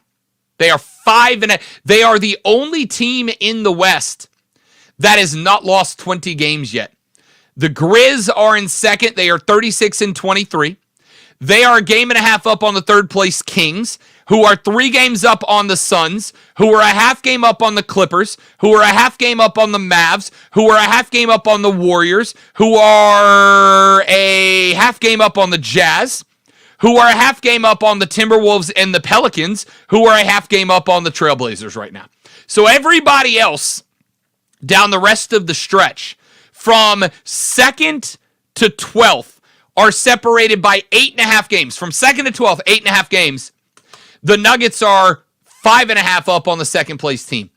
That's how good, that is how well Nikolai Jokic has been playing this year. There are some other exceptionally talented players. The Grizz would not be the Grizz without Ja Morant, right? Kevin Durant can't be considered for this as of right now. I don't think the Clips have a guy. Luka could be in the conversation, but adding Kyrie to it probably dings his cause a little bit. I don't know who the hell you give it to except Nikolai Jokic. And if you don't vote for Nikolai Jokic this year, whether it's because of voter fatigue or anything else, it will be a straight up, for sure, definite injustice against the league. That's how strongly I feel about it. Let's run to a break. When we come back here in just a minute, got a few more things that I want to get into. Jake Paul fought a boxer for the first time. We'll talk about that in the next hour. But coming up next, we've done baseball. We've done shooty hoops. Now I get to a little bit of NASCAR on the most well-rounded sports talk radio show in South Carolina. It's Rob, it's Lonzo, it's you, it's the Rob Brown Show. It is the Fan Upstate. Hey, Greenville, Spartanburg, March Madness.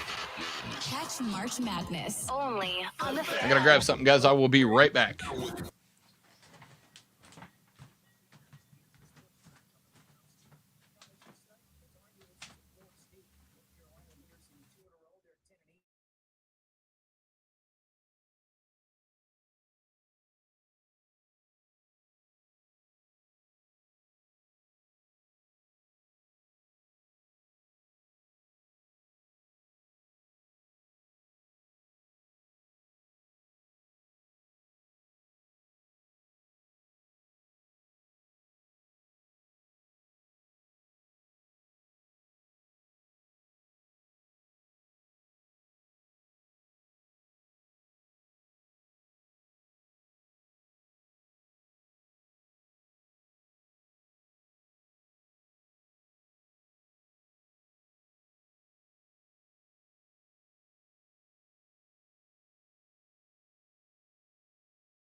our employee kept on payroll during COVID-19. GetRefunds.com has already helped clients claim over $3 billion in payroll tax refunds through the ERC. And they may be able to help your business too. There's no upfront charge either. They don't get paid until your business gets its refund. Many businesses believe they won't qualify based on incomplete or outdated information. So don't let this opportunity pass you by, because the payroll tax refund is only available for a limited time. Go to GetRefunds.com. That's GetRefunds.com. There are so many reasons to get hooked on Church's 8-piece shrimp meal. It's simple, crunchable, downright irresistible, and it starts at $5.99. The only catch, it's only here for a limited time. Church's Texas Chicken. Welcome to the great state of flavor. When looking for a partner in your property search, know that agents who are realtors are different. Realtors are bound by a code of ethics, putting your best interests first. Realtors are members of the National Association of Realtors. That's who we are. 3 people you should be 100% certain about. Your barber, your plumber, and your tax pro. Switch to Jackson Hewitt and you can be 100% certain about your taxes. We'll get you your maximum refund guaranteed, and we'll back your return for life. Don't be kind of certain or almost certain. Be 100% certain. Switch to Jackson Hewitt today and get 50% off tax prep. Limited time offer for new clients at locations. Max value $200. Visit jacksonhewitt.com/50 for terms. Get in the zone, AutoZone. Welcome to AutoZone. What are you working on today? Starting trouble. No one likes that. We'll get you set up for some stronger starts. You might just need a fresh charge, and we'll take care of that free of charge. But if it is time for a new battery, we've got replacement batteries that'll fit your needs, starting at just $79.99. You can learn more about our battery selection at AutoZone.com. That's what makes us America's #1 battery destination. Without the ones like you, who work tirelessly to keep things running, You're absolutely right, James. It is work because everything's work, as you pointed out. and power plants, they all depend on you. No matter the weather, emergency, or time of day, you're the ones who get it done. At Granger, we're here. Except for Rob being at home. That's not work. He's actually at home. I am at home.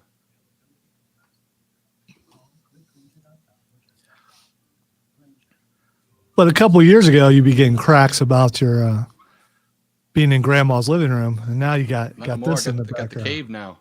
Yeah.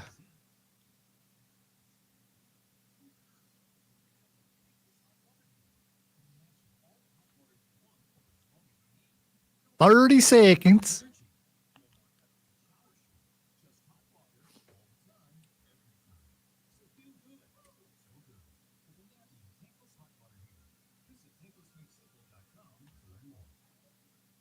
From the Ingles Market Studio, the 97.7 FM Greenville.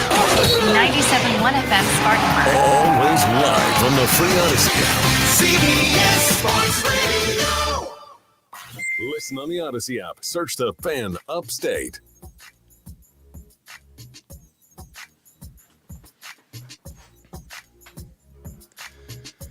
The Rob Brown Show wrapping up hour number 2 here on the Fan Upstate, 97.7 FM Greenville, 97.1 FM in Spartanburg, and all around the world for free on the Odyssey app, which, by the way, I need you to download the Odyssey app. I know you got a million apps on your phone and you don't want to add more, but I need you to grab the Odyssey app, and here is why. Because coming up this week, and I very much look forward to the first one, and I'm gonna pick an event, right? I haven't decided which one yet, but I'm going to pick an event that we're going to knock out soon. We have a new feature called Odyssey Go Live, and I'm very excited about it. It is Odyssey's version of Twitter Spaces. For those of you that have seen that, if you haven't, don't worry, I'll explain it to you. The concept is kind of rad. Basically, you go into the app, and I can create a broadcast, right? I can create a broadcast that comes to your phone over the air. It's not a radio broadcast. It just goes over your phone to the app. And what it allows us to do is effectively hold kind of a public forum, right? Like, I get to interact with you guys. There is a chat box there so that you can chat with other listeners who are engaged and involved with that Go Live. And on top of that, I can bring you guys in to chat with us. I can bring you guys in to talk with us. I can bring in you guys to engage, to interact with me, to interact with other listeners. We can be watching, debating, talking about anything. I have considered doing this in the past when wrestling shows conclude. I almost did it yesterday during the NASCAR race, but of course I was a little bit busy dealing with my own bump draft, we'll call it. But we've got this. I'm trying to make jokes about it, Lonzo, because if I don't, it's going to make my head explode. You know what I mean? Yeah, no. It's at least you didn't call it rubbing. Yes. It was a little more than rubbing. Rubbin's racing. So anyway, grab the Odyssey app, AUDACY, AUDACY. We can go live at any point, talk about different events, talk about different situations, and just have some fun with it. Just have some fun with it. You guys can interact with me, other hosts that might jump in, and we will do this kind of sporadically and randomly. Whenever the feeling comes up, we can just have a conversation, and I very much look forward to it. So, grab that Odyssey app, AUDACY, and make sure it's on your phone. Make sure you have the push alerts on so that when I go live, it will pop those push notifications to you so that we can interact with each other away from just the 3 hours that we are on the air every day. All right. I'm going to try to win you guys some free money here, and I am going to do it by calling my shot now. I know that we are very early in the season. We have 2 races in the books at NASCAR. We have the Daytona 500, and we had Fontana this past weekend, which, by the way, I watched a little bit of this morning because I didn't get a chance to yesterday. It was a good race. It was a good, well-run race very late down the stretch. Kyle Busch ended up taking home the W yesterday in just his second race with RCR. Now, why, pray tell, I'm trying to use all my big literary expressions for Lonzo today. Why, pray tell, would we be talking about this? And the answer is because I want to put some coin down. And you may or may not want to join me on this, but I want to put some coin down on Kyle Busch to be your NASCAR Series champion this year. Kyle Busch at the Daytona 500, with 5-6 laps to go, was running first in that race and was doing so alongside Austin Dillon, his new teammate at RCR. Kyle Busch ended up checking in well down the leaderboard despite being up so late in the race. Now, that is Daytona. That's just sometimes just how it works. But I think there were a bunch of lessons learned there for Kyle Busch, learning to interact with his new team, with his new chief, with his new teammates, with his new ride. Remember, he moved over from Toyota into a Chevrolet this year. There was one massive mistake made in that race, right? The one massive mistake that was made was we went to a caution very late in the race. We went to a caution very late in the race, and Kyle Busch and Austin Dillon, his teammate, were hooked up and then decided with the new choose rule, right? For those of you that don't know what that means, competitors are allowed to choose which lane they would like to go in for the restart. But the way that they choose is, before the start-finish line, there's a little triangle pointed on the ground. And you have to get into the high lane or the low lane, the inside or the outside lane, before you cross that triangle. You can go to either one of them, but you have to be in that lane before you cross the triangle. So everybody lines up single file, and based on the decisions ahead of you, you decide if you want to go high or low. For some reason that to this day I do not understand, Kyle and Austin decided one to go high, one to go low, right? And the premise I thought was, all right, you want to get hooked back up, but you don't want to do it in a way that if one of you doesn't get a great restart, the inside or the outside lane just steamrolls you, right? Which makes sense in that situation, but not great, because in order for that to work, Austin Dillon's got to hold off the line. He's got to let Kyle Busch get ahead of him. He's got to pull out front. And at Daytona, notorious for going 3 or 4 wide into turns, that's not a guarantee. Well, it didn't work out. They got separated. Kyle Busch drifted back, involved in the accident late. In this race at Fontana, a race that is far more reliant on the individual skills of the competitor versus the ability to hook up with the right car at the right time, Kyle Busch in his new Chevrolet were phenomenal. Oh, by the way, keep in mind that Kyle Busch at Daytona was running in a backup car, right? He got wrecked out in the qualifiers. He had to go to a backup car. So in a backup car, dude was holding the lead with just laps to go. So, Kyle Busch, in the first race that really is determined more by the individual talent of the driver, as opposed to the teamwork of a squad of drivers, Kyle Busch won that race. Outright won that race. Kyle Busch came into this year feeling a little bit angry and disrespected by the contract talk with his old team. He felt conflicted by having to make the move. He has always felt disrespected. He uses that as motivation. And that dude channeled that into not just winning the race, but holding off 2 of NASCAR's best, Chase Elliott and Ross Chastain, in that white flag run where he was able to build up a full 3-point-something seconds of separation in races that are very frequently won by tenths of a second. Kyle Busch is not only on a different level right now as a driver, but on top of being on a different level of as a driver, is in better equipment, is running a Chevy, of which there are more of them on the track to help him out. This guy is your NASCAR champion. I have put it onto my bold prediction sheet. Let's take a break. We'll come back and run through the third final best money hour of the Rob Brown Show next, right here on the Fan Upstate. The Rob Brown Show. Now 19 news. Offsides with Mark Ryan, 3 to 7 p.m. Real sports talk for real sports fans. Only on the Fan Upstate.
Doesn't everybody slam their head into their microphone routinely, or is it just me?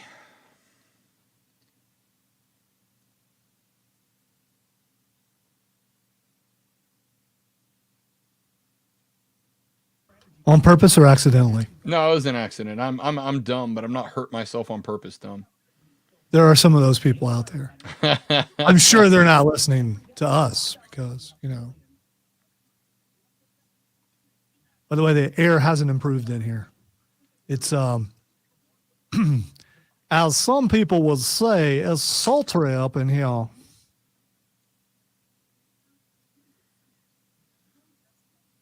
The underwear is nearly soggy. Gross. Not a good time. Gross. It's also reaching the socks. Gross. Somehow grosser. No, I don't. Well, for you, I don't like wet socks either. But when it's not.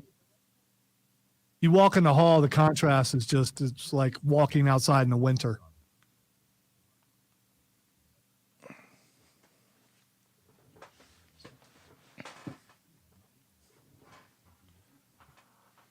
Be nice and comfortable for everybody else.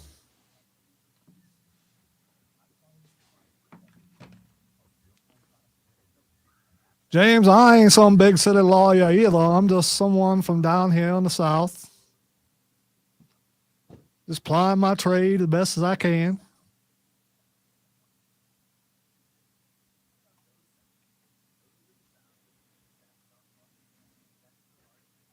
There's a lot of attention on lawyers in the South right now. So, Yeah, I haven't decided if we're doing a Murdoch segment yet or not.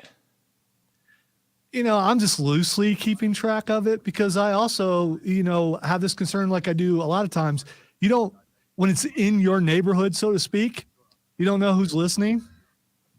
True. And, you might end up in the river or something, just one of those things.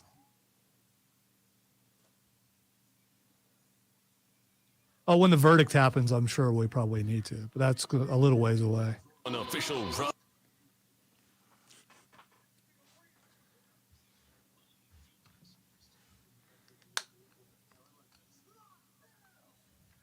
the Rob Brown Show. Get Rob. Only on The Fan Upstate.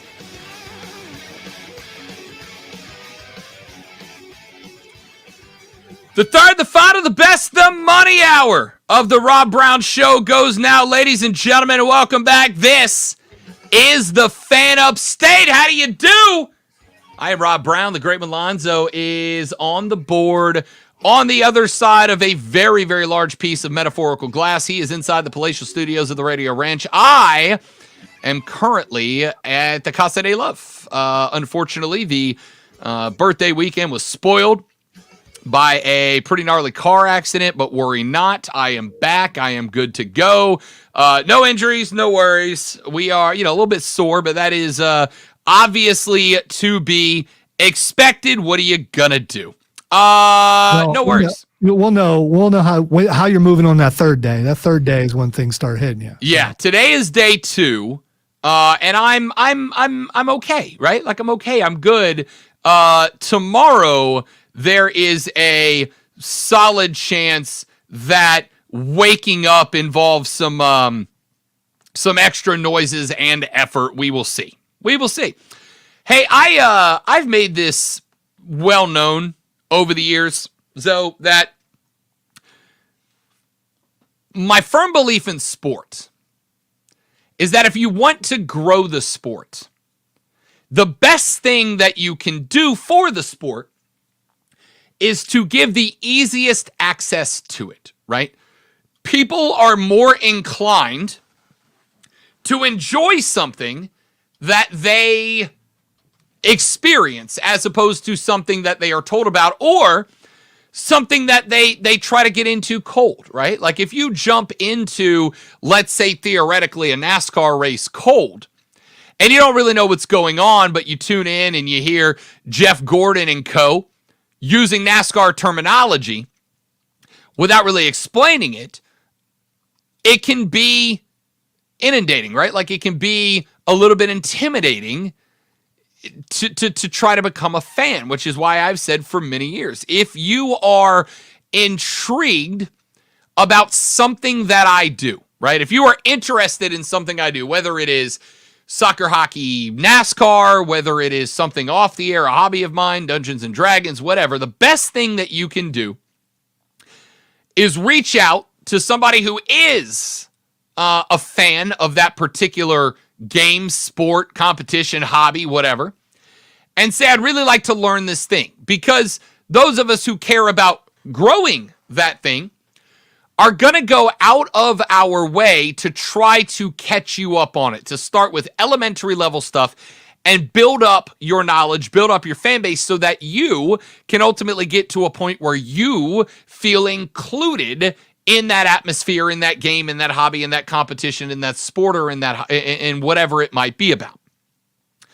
So I have, for a number of years, said that your text, your tweets that try to dissuade me from talking about, let's say, hypothetical, I don't know, soccer in the Southeast, are not going to work.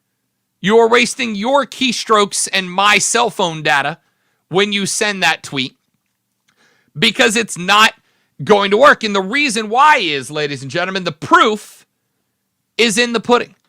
The proof is in the pudding. The visibility of this sport in our region continues to grow dramatically. And I have some evidence of that. Now, before I get to you, I will knock out the skeptical side. I will knock out the cynicism of it up front.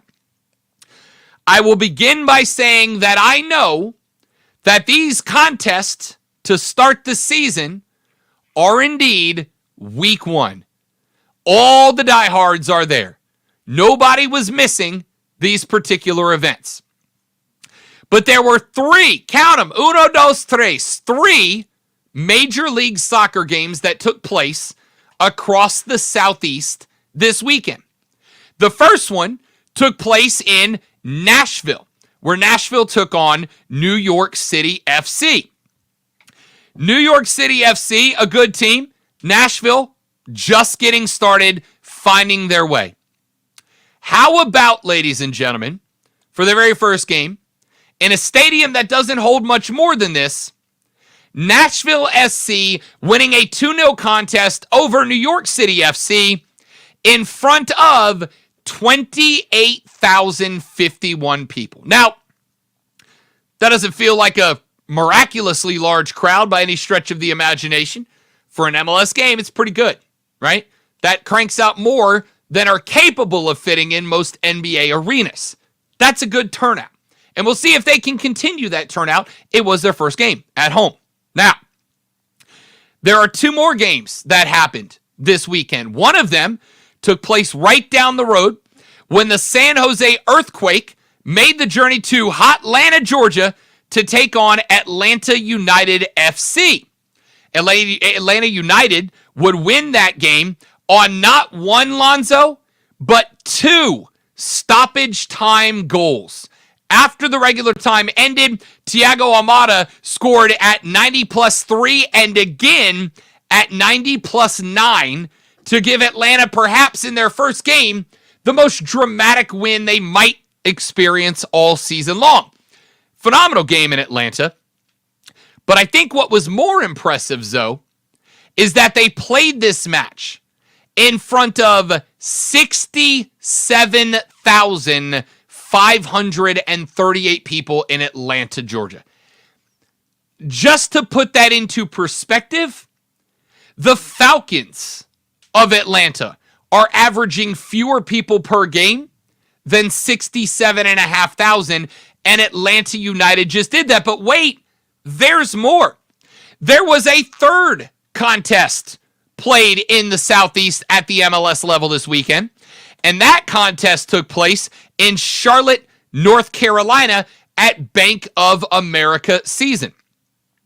The Charlotte FC club welcome in the New England Revolution. Now, New England would ultimately walk away with a Henry Kessler 89th minute goal that was the difference. Revolution win this game 1-0. But what is impressive about this game is not the outcome, Lonzo. It is the fact that it was played in front of 69,345. I will go ahead and tell you this, ladies and gentlemen. In the 3 years that Rob Brown has experienced the upstate and the Carolina sporting scene, Don't you do it, Rob Brown. I might do it. We'll see if I'm going to do the thing you're telling me not to do. Probably. In the 3 years that I have lived here, I have made it to 3 Carolina Panther games so far. None of them pulled in 69,345 fans, and I am including the away fans in that number. 69,345 was the attendance in Charlotte, North Carolina. Just a tick shy of 65,000 was the attendance in Atlanta, Georgia. And just a tick shy of 29,000 was the attendance in Nashville, Tennessee, for Nashville SC in their first home match. Now, the only point that I'm making here is this.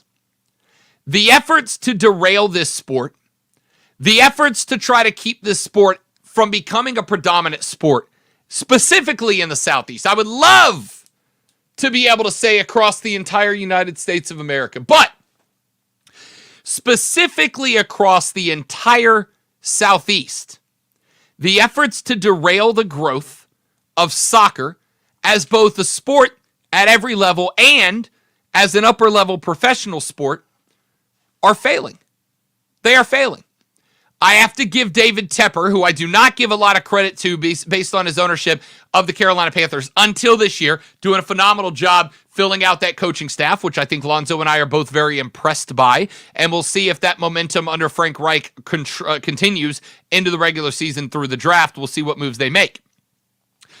But I think Tepper has done an excellent job with Charlotte FC. Now, there's been the problems with having to rotate through coaches their first year. I think they're on head coach, number 3 or number 4 at this point.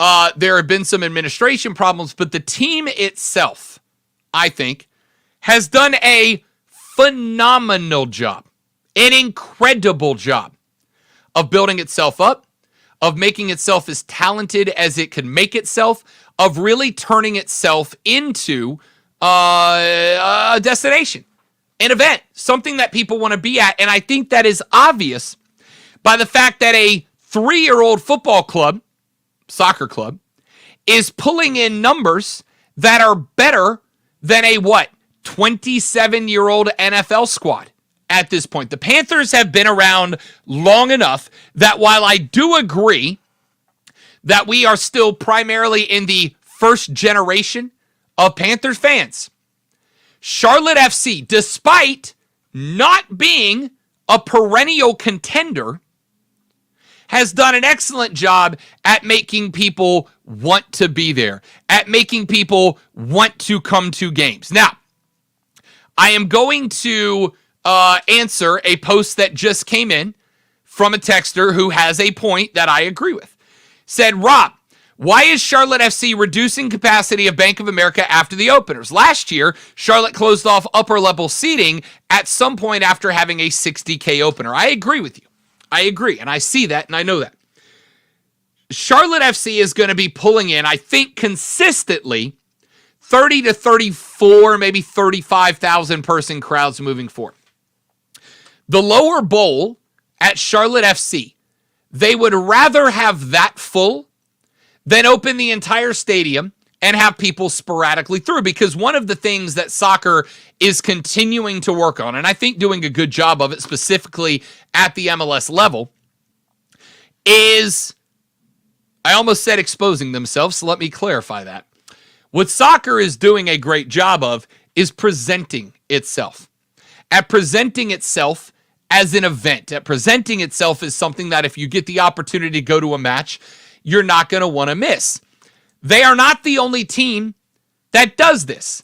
You close off the upper bowl so that if you have 32,000, 33,000, 35,000, which is roughly half of a stadium, instead of having 2 people, 2 empty seats, 2 people, 2 empty seats, 4 people, 4 empty seats, 2 people, 2 empty seats, instead, you have an entirely full lower bowl.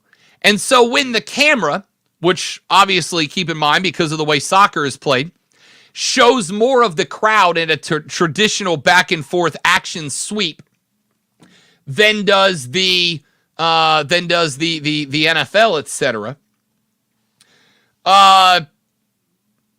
They're going to show the lower bowl more.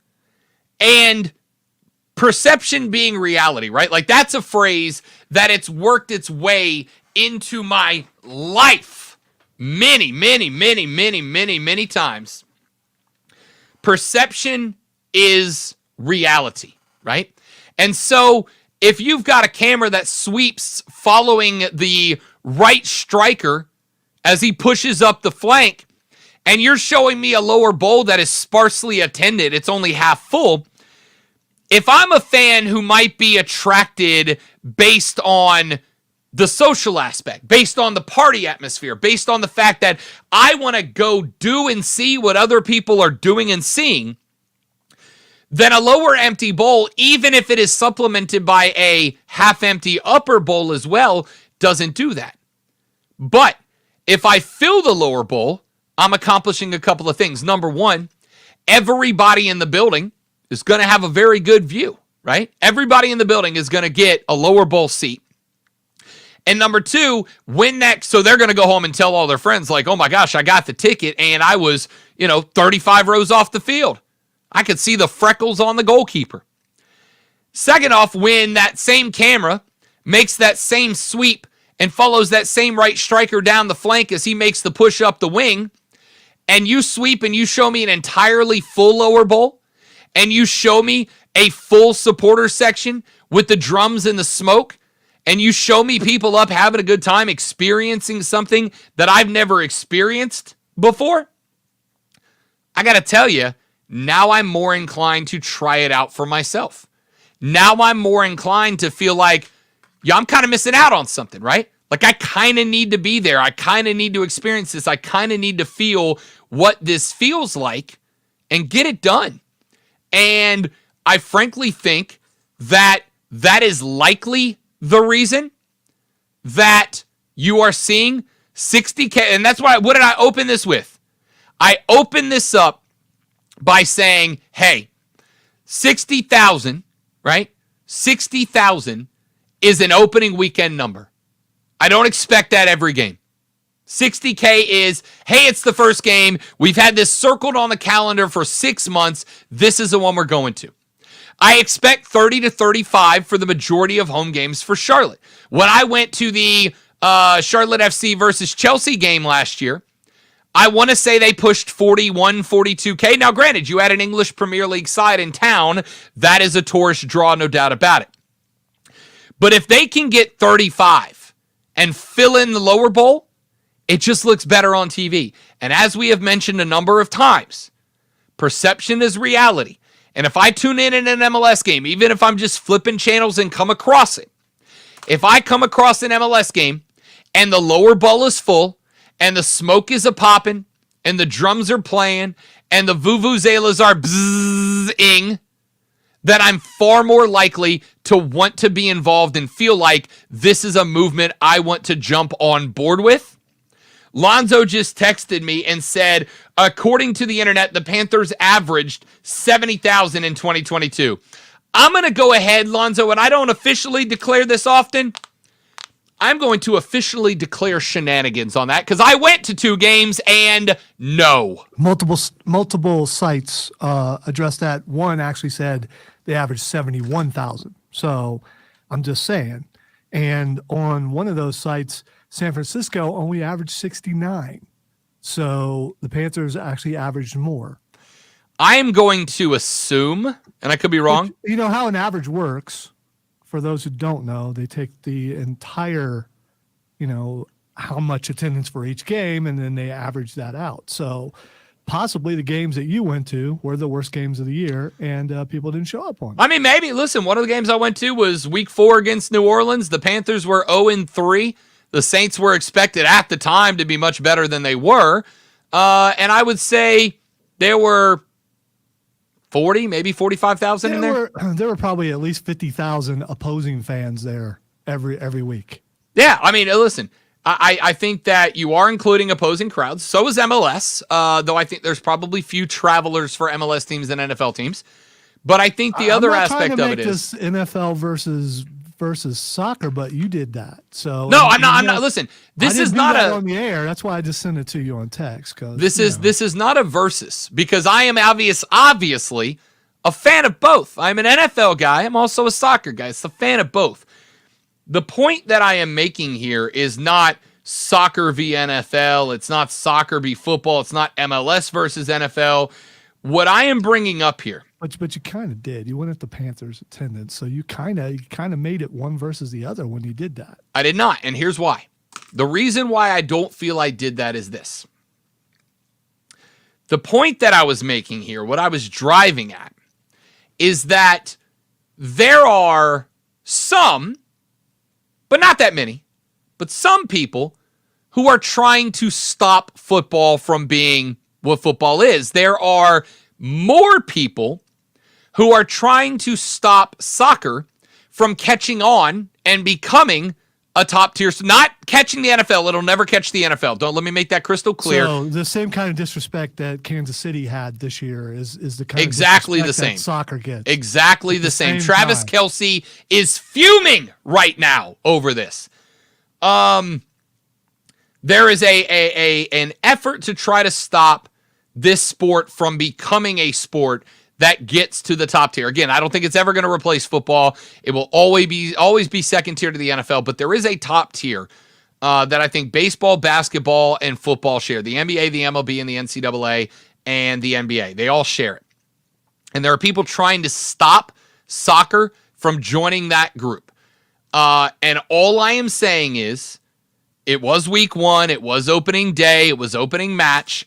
I know these numbers are inflated from what the average will end up being, but the fact that you had between 3 southeastern cities, Nashville, Atlanta, and Charlotte, 164,934 fans in attendance, and for the first time in MLS history, you had 2 separate MLS games with 65,000 plus in attendance, and both of these were not in Portland, not in Seattle, not in Austin, not in Boston, not in New York. Both of these games, the first time in history of MLS that 2 games had 65,000 plus in capacity, both took place in the southeastern region of the United States. The sport is growing. And the evidence is right there in front of you, ladies and gentlemen. Let's take a break. When we come back here in just a minute, got a few more quick stories to bump through before we get out of here for the day. The NFL Combine is opening today. Defensive backs and linebackers are on the roster. Are you interested in that at all? All that and more coming up. Then we wrap it up with Twitter trending topics on the Rob Brown Show and the Fan Upstate.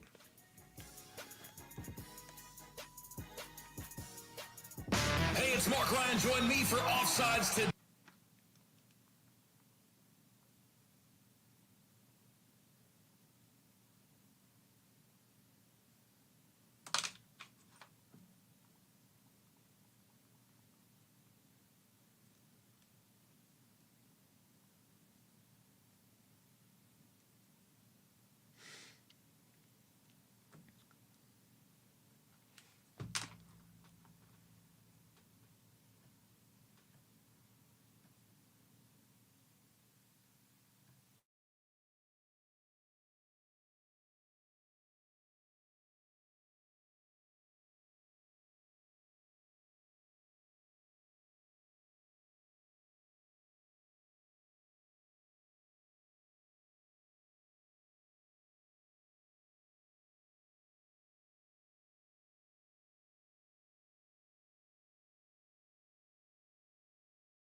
Can't wait till the disrespect gimmick leads to actual disrespect.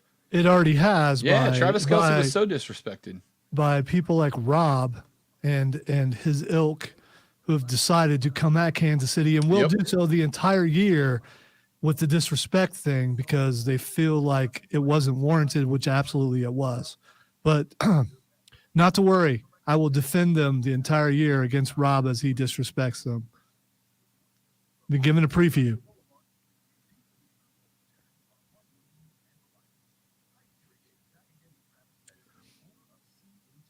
And what it is all those Buffalo people got mad that their darling didn't make it again.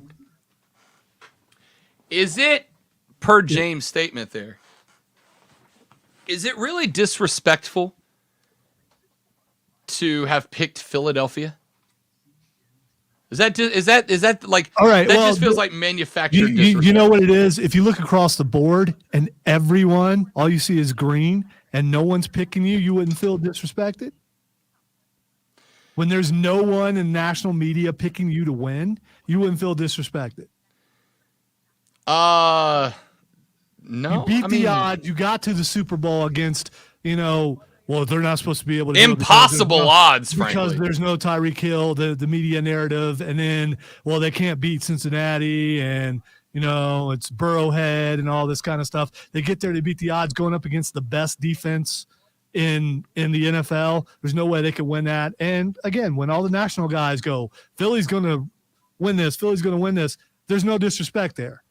They should have said, oh, well, I guess we're just not supposed to win. No, there's absolutely disrespect there. Sports talk for real sports fans. The Rob Brown Show, now 9 to noon. The Fan. Upstate.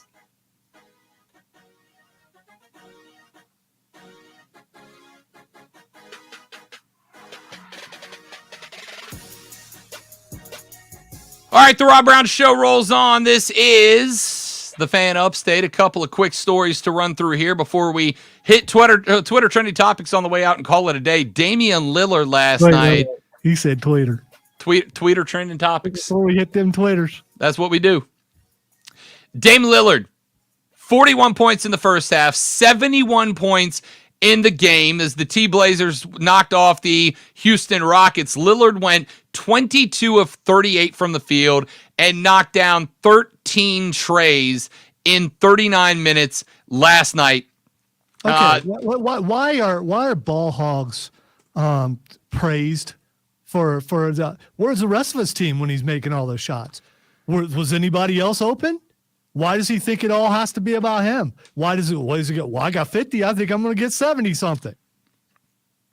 I would say this, Lonzo. No one wants to play with that guy on if you're at the playground, that guy just takes every shot.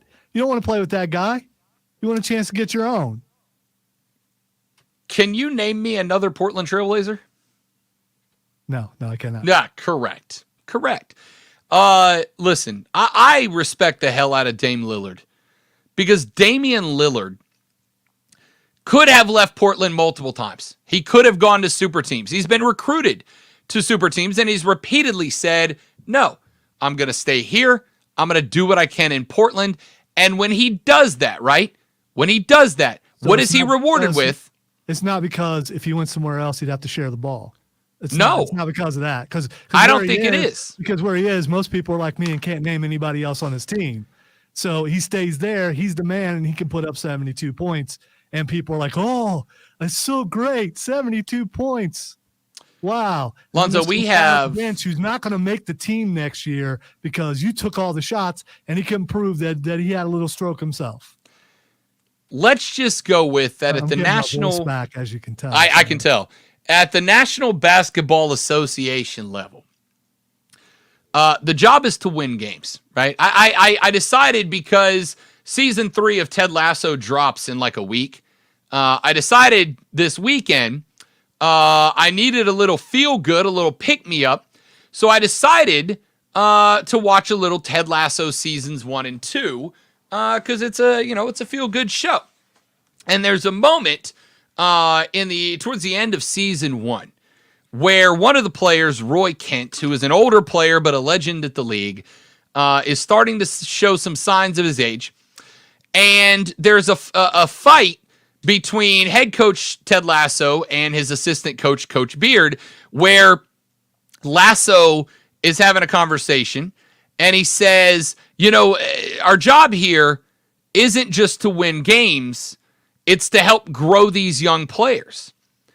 And Coach Beard gets very angry and he slaps the table and he's like, no, our job is to win games. At the college level, there are lessons to be learned, but these guys are professionals.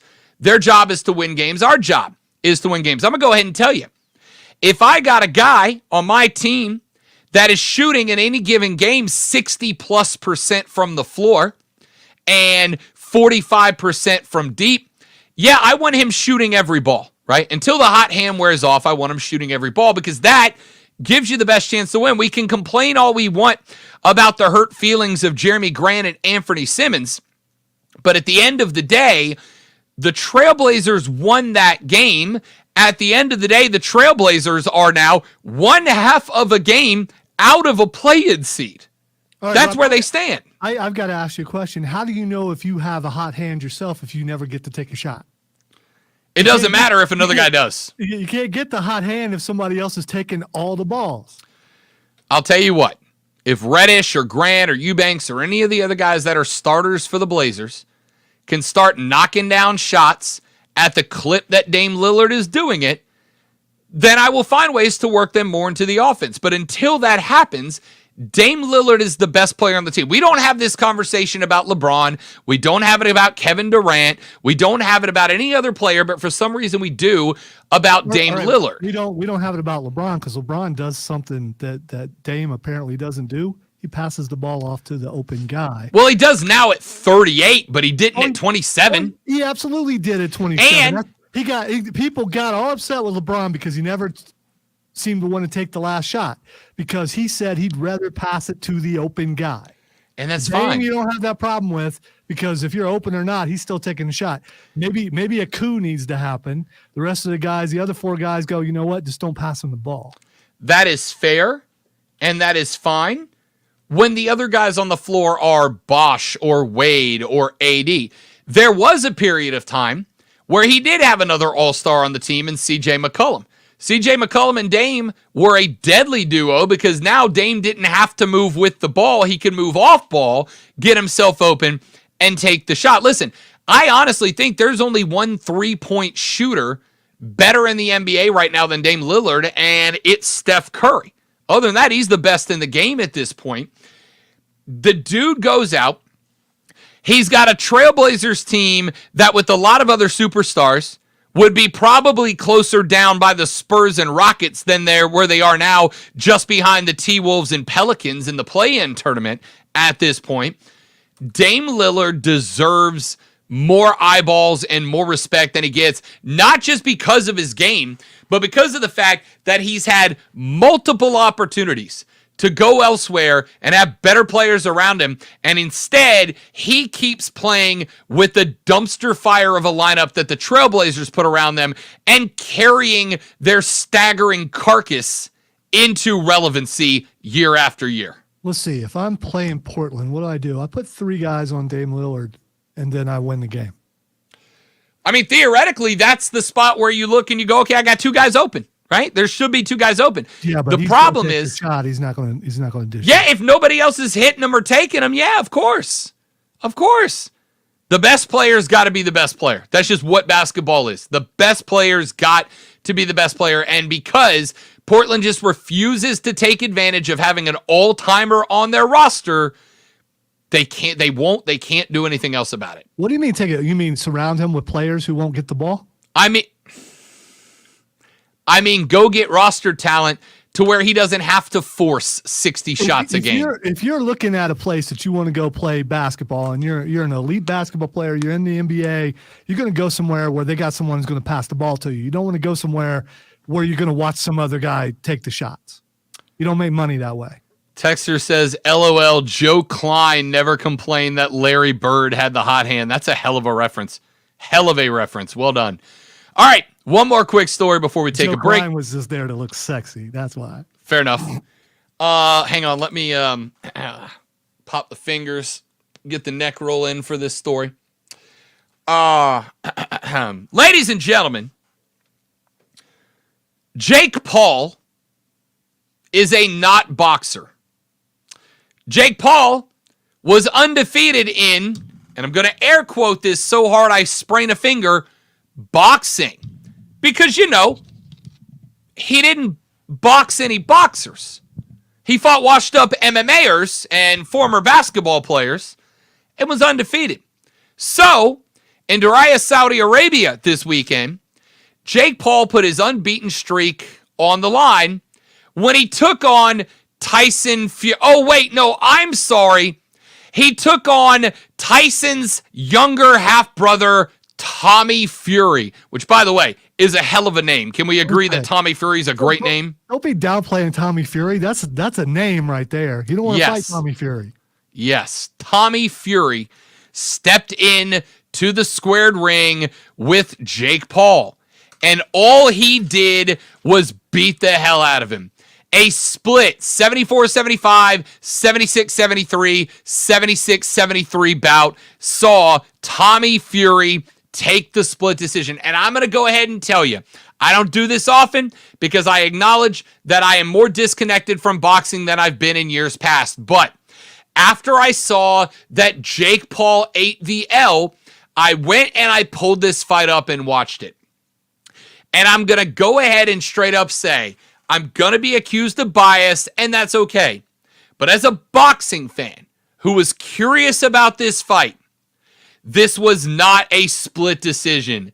Tommy Fury thoroughly handled Jake Paul. And I don't know why that one boss went 74-75 on the scorer's card, because that was a 76-73 fight if I have ever seen one in my life. All right, Fury real landed. Real quick, you're talking about the scoring system. There are people out there who may not understand the boxing scoring system and think, well, that's just 1 point. That's not really that big of a deal. So the 10 must rule, or the must 10 rule, depending on what you call it, the winner of each round receives 10 points minus deductions for fouls. The lesser score of that round is awarded to the loser minus any point deductions for fouls. There are no fraction of the points. So if it is an even round, both fighters get 10 points. If it is a round that is won by one fighter, it would be 10-9. If one fighter dominates that round, it could be 10-8. I have occasionally seen 10-7s, though they are not all that common. A 76-73 scorecard says that effectively Jake Paul got his ass beat, is what happened in this one, okay? And he did. He got smoked. I could have awarded him one, maybe 2 rounds. Look at the numbers will tell you. Fury landed 88 punches. Paul landed 49. Fury threw 302 punches. Paul threw 157. Fury, the only category he truly lost was that Paul landed more punches by a whopping 2%, 31% to 29%. Fury landed 39 jabs to Paul's 25. He threw 154 to Paul's 78. Power shots, 49 power shots landed out of 148 thrown for 33% for Fury, 24 out of 79 thrown for Paul at a 30% clip. Every stat, with the exception of percentage of junk punches, went the way of Tommy Fury. He was bigger, he was stronger, he was faster, and ladies and gentlemen, I'm excited to announce right here, right now on the Rob Brown Show, that we have now 0 reasons to ever take Jake Paul seriously again. 0. I have some questions though. You said one fighter was bigger. Were they the same weight class? Because I'm not sure he's fighting in the same weight class, is he? I'm talking about Jake Paul. I believe that Fury only had him by a couple of pounds, but I'll check that. I'll check what their weigh-in was. I'm curious about that. Also, the fact that it was in Saudi Arabia. I'm thinking it's a work. I'm thinking he lost on purpose so that he can get a rematch and pull in bigger numbers and make more money. Because if you can win on purpose as a work or such, if you want to call it that way, you can also lose that way. I will very simply say Did Jake Paul get a bigger purse in a loss than Tommy Fury did with a win? no chance. No chance. I will simply say this, that any boxer, and I mean any boxer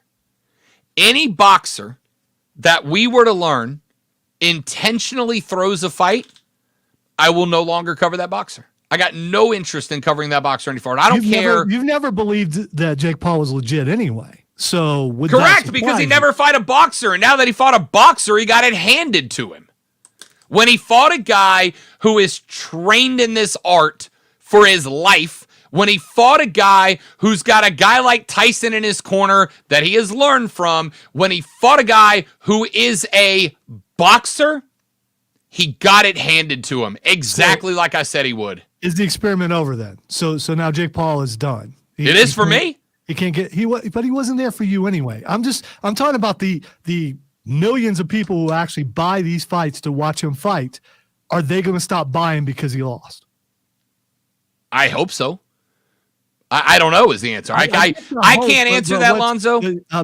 Step outside your hate for a second, and look at it from another standpoint. Do you think that he will step back in the ring again since he lost?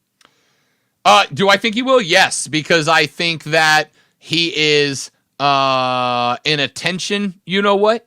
And I don't think he's going to be able to survive, right? So I very much think he'll be at WrestleMania. I do what? You very much think he'll be at WrestleMania? Oh, he absolutely will. I very much think that the Paul brothers, both of them, got to where they are based on their YouTube stuff. And that's fine. I am not a guy who follows influencers. Never have been, never will be, right? I don't get it. I don't understand. I've never followed influencers. And but do they follow you? No one follows me. It's the weakness of my life. They are influencers. I've never followed that life, but there are millions and millions of people who do. And so my question here would be, do you follow the, like, what's the tipping point where you go, I'm not going to follow that guy anymore, right? Like, I have seen, for instance, there's a dude, and I can't remember his name. I don't particularly care to. But there's a guy on YouTube that got very big, Lonzo. He's big. He's super jacked. Like, he's absolutely shredded. He's bulked up. And for years, he touted the lifestyle of, like, the liver diet, right? It's like raw red meat and grass and water, and that's it, and work out 90 hours every day. And this dude's absolutely yoked. And there were millions of people who subscribed to his school of philosophy and followed his advice and all that. And then, about 2 months ago, it came out, he roided. And he roided a lot, right?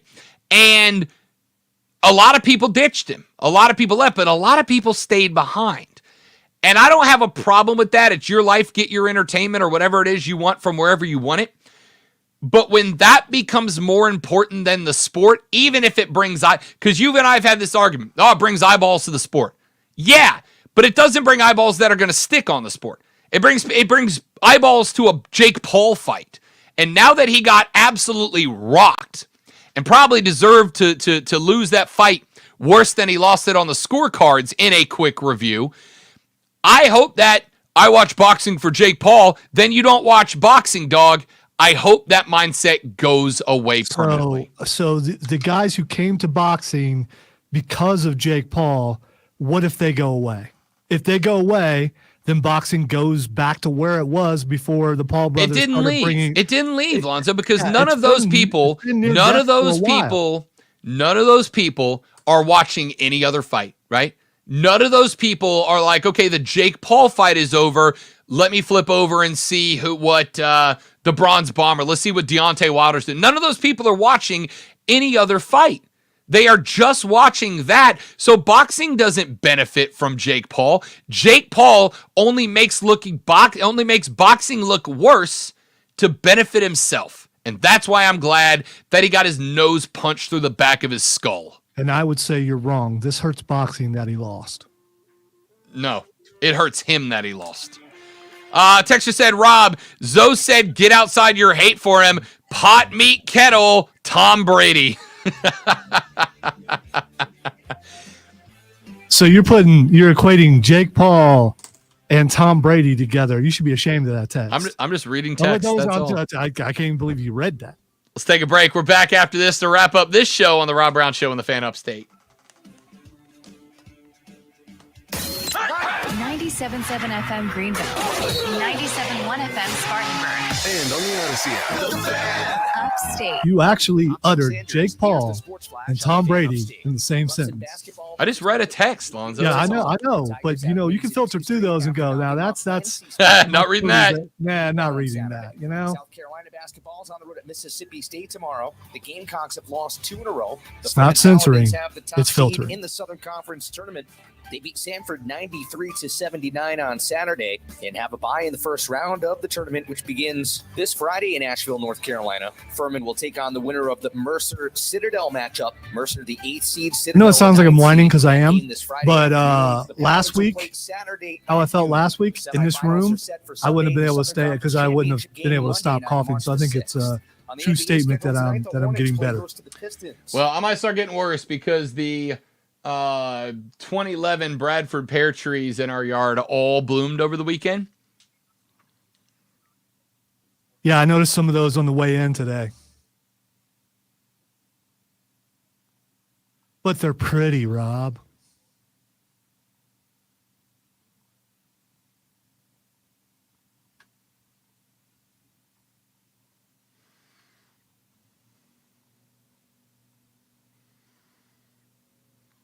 They are. They're really pretty. I just know that in 6 to 8 days, I'm going to be a mess.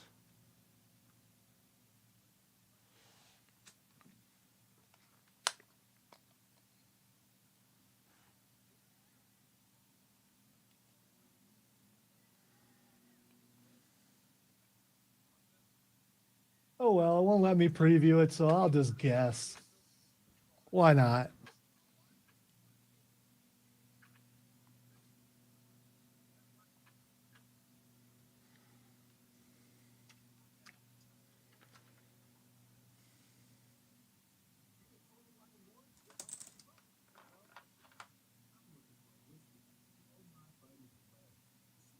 Yeah, don't do that, Hudson. You'll make him angry.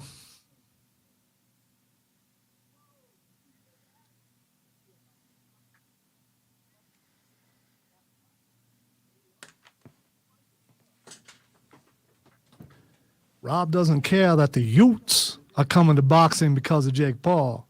They're not coming to boxing. No other fights are seeing a spike because of it. If there are other fights on the card and he's not the first fight, people are buying the entire card, which means they might be watching some of the other boxing. I'm just saying. I think the only way you can say that for sure is if that's the only match being bought.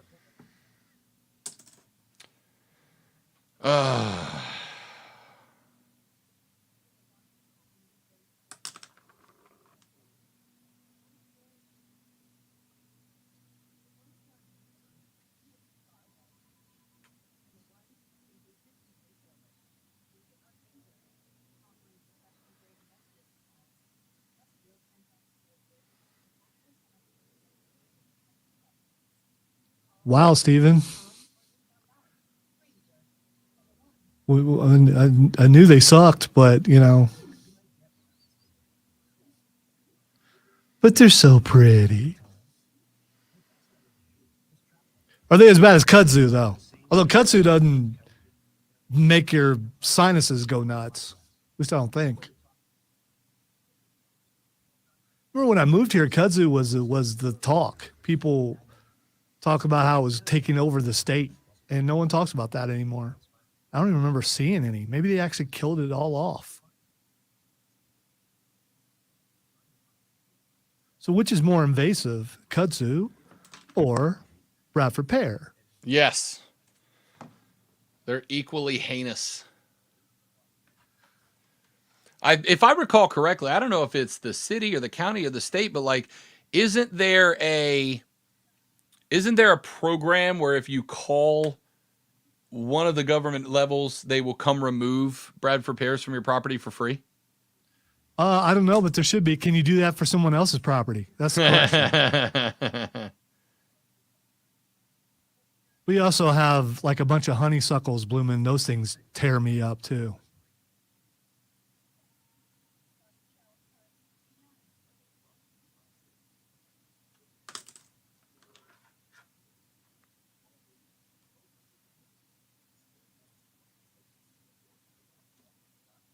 The Ingalls Market Studio.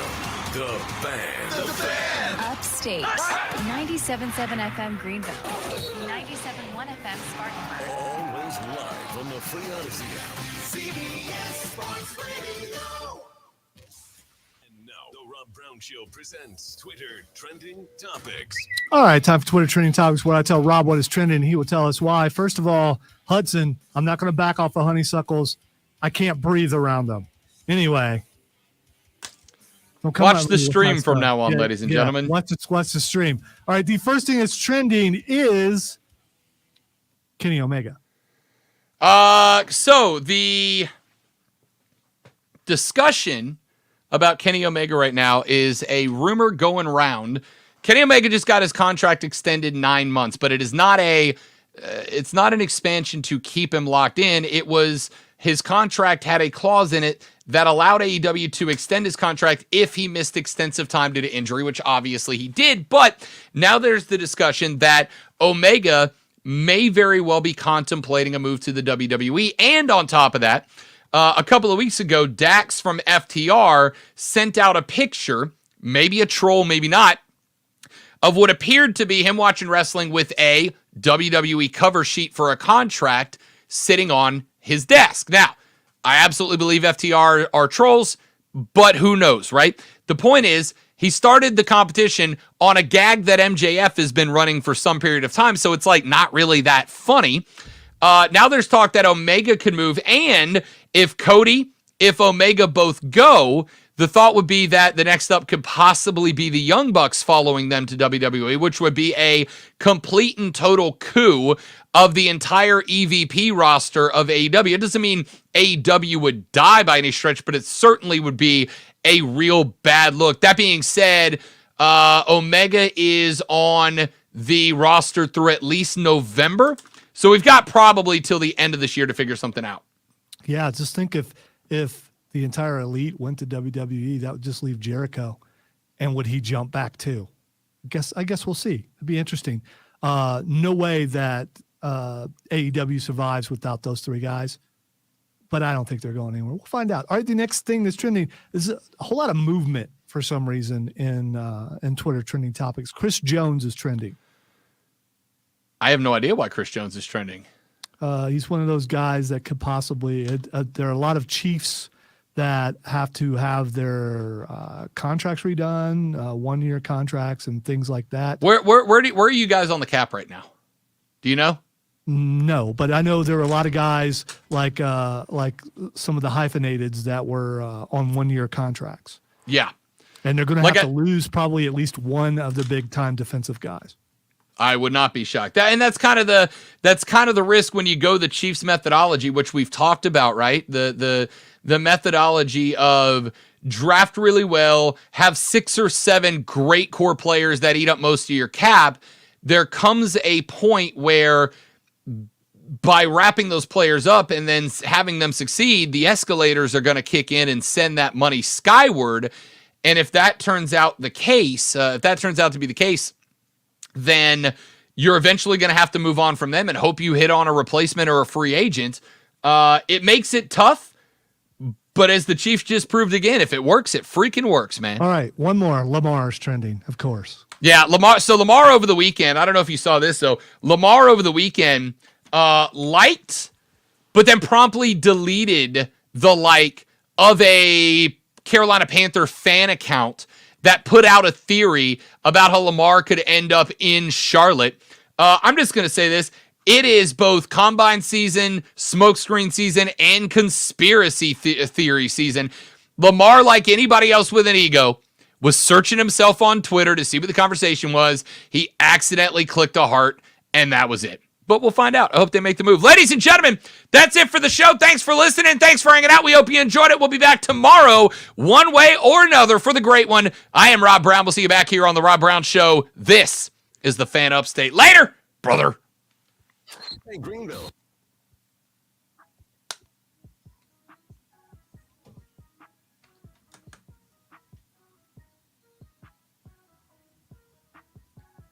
Hey, are you like going to say goodbye or something? Yeah, I was going to wait till you were done so we could say goodbye to everybody. Yeah, I did. Well, when you heard silence, that meant we were done. Oh, fair enough. Yeah. All right. Thanks for watching, everybody. You guys are the best, and we will see you back here tomorrow to do it all over again. Have a great one. Goodbye.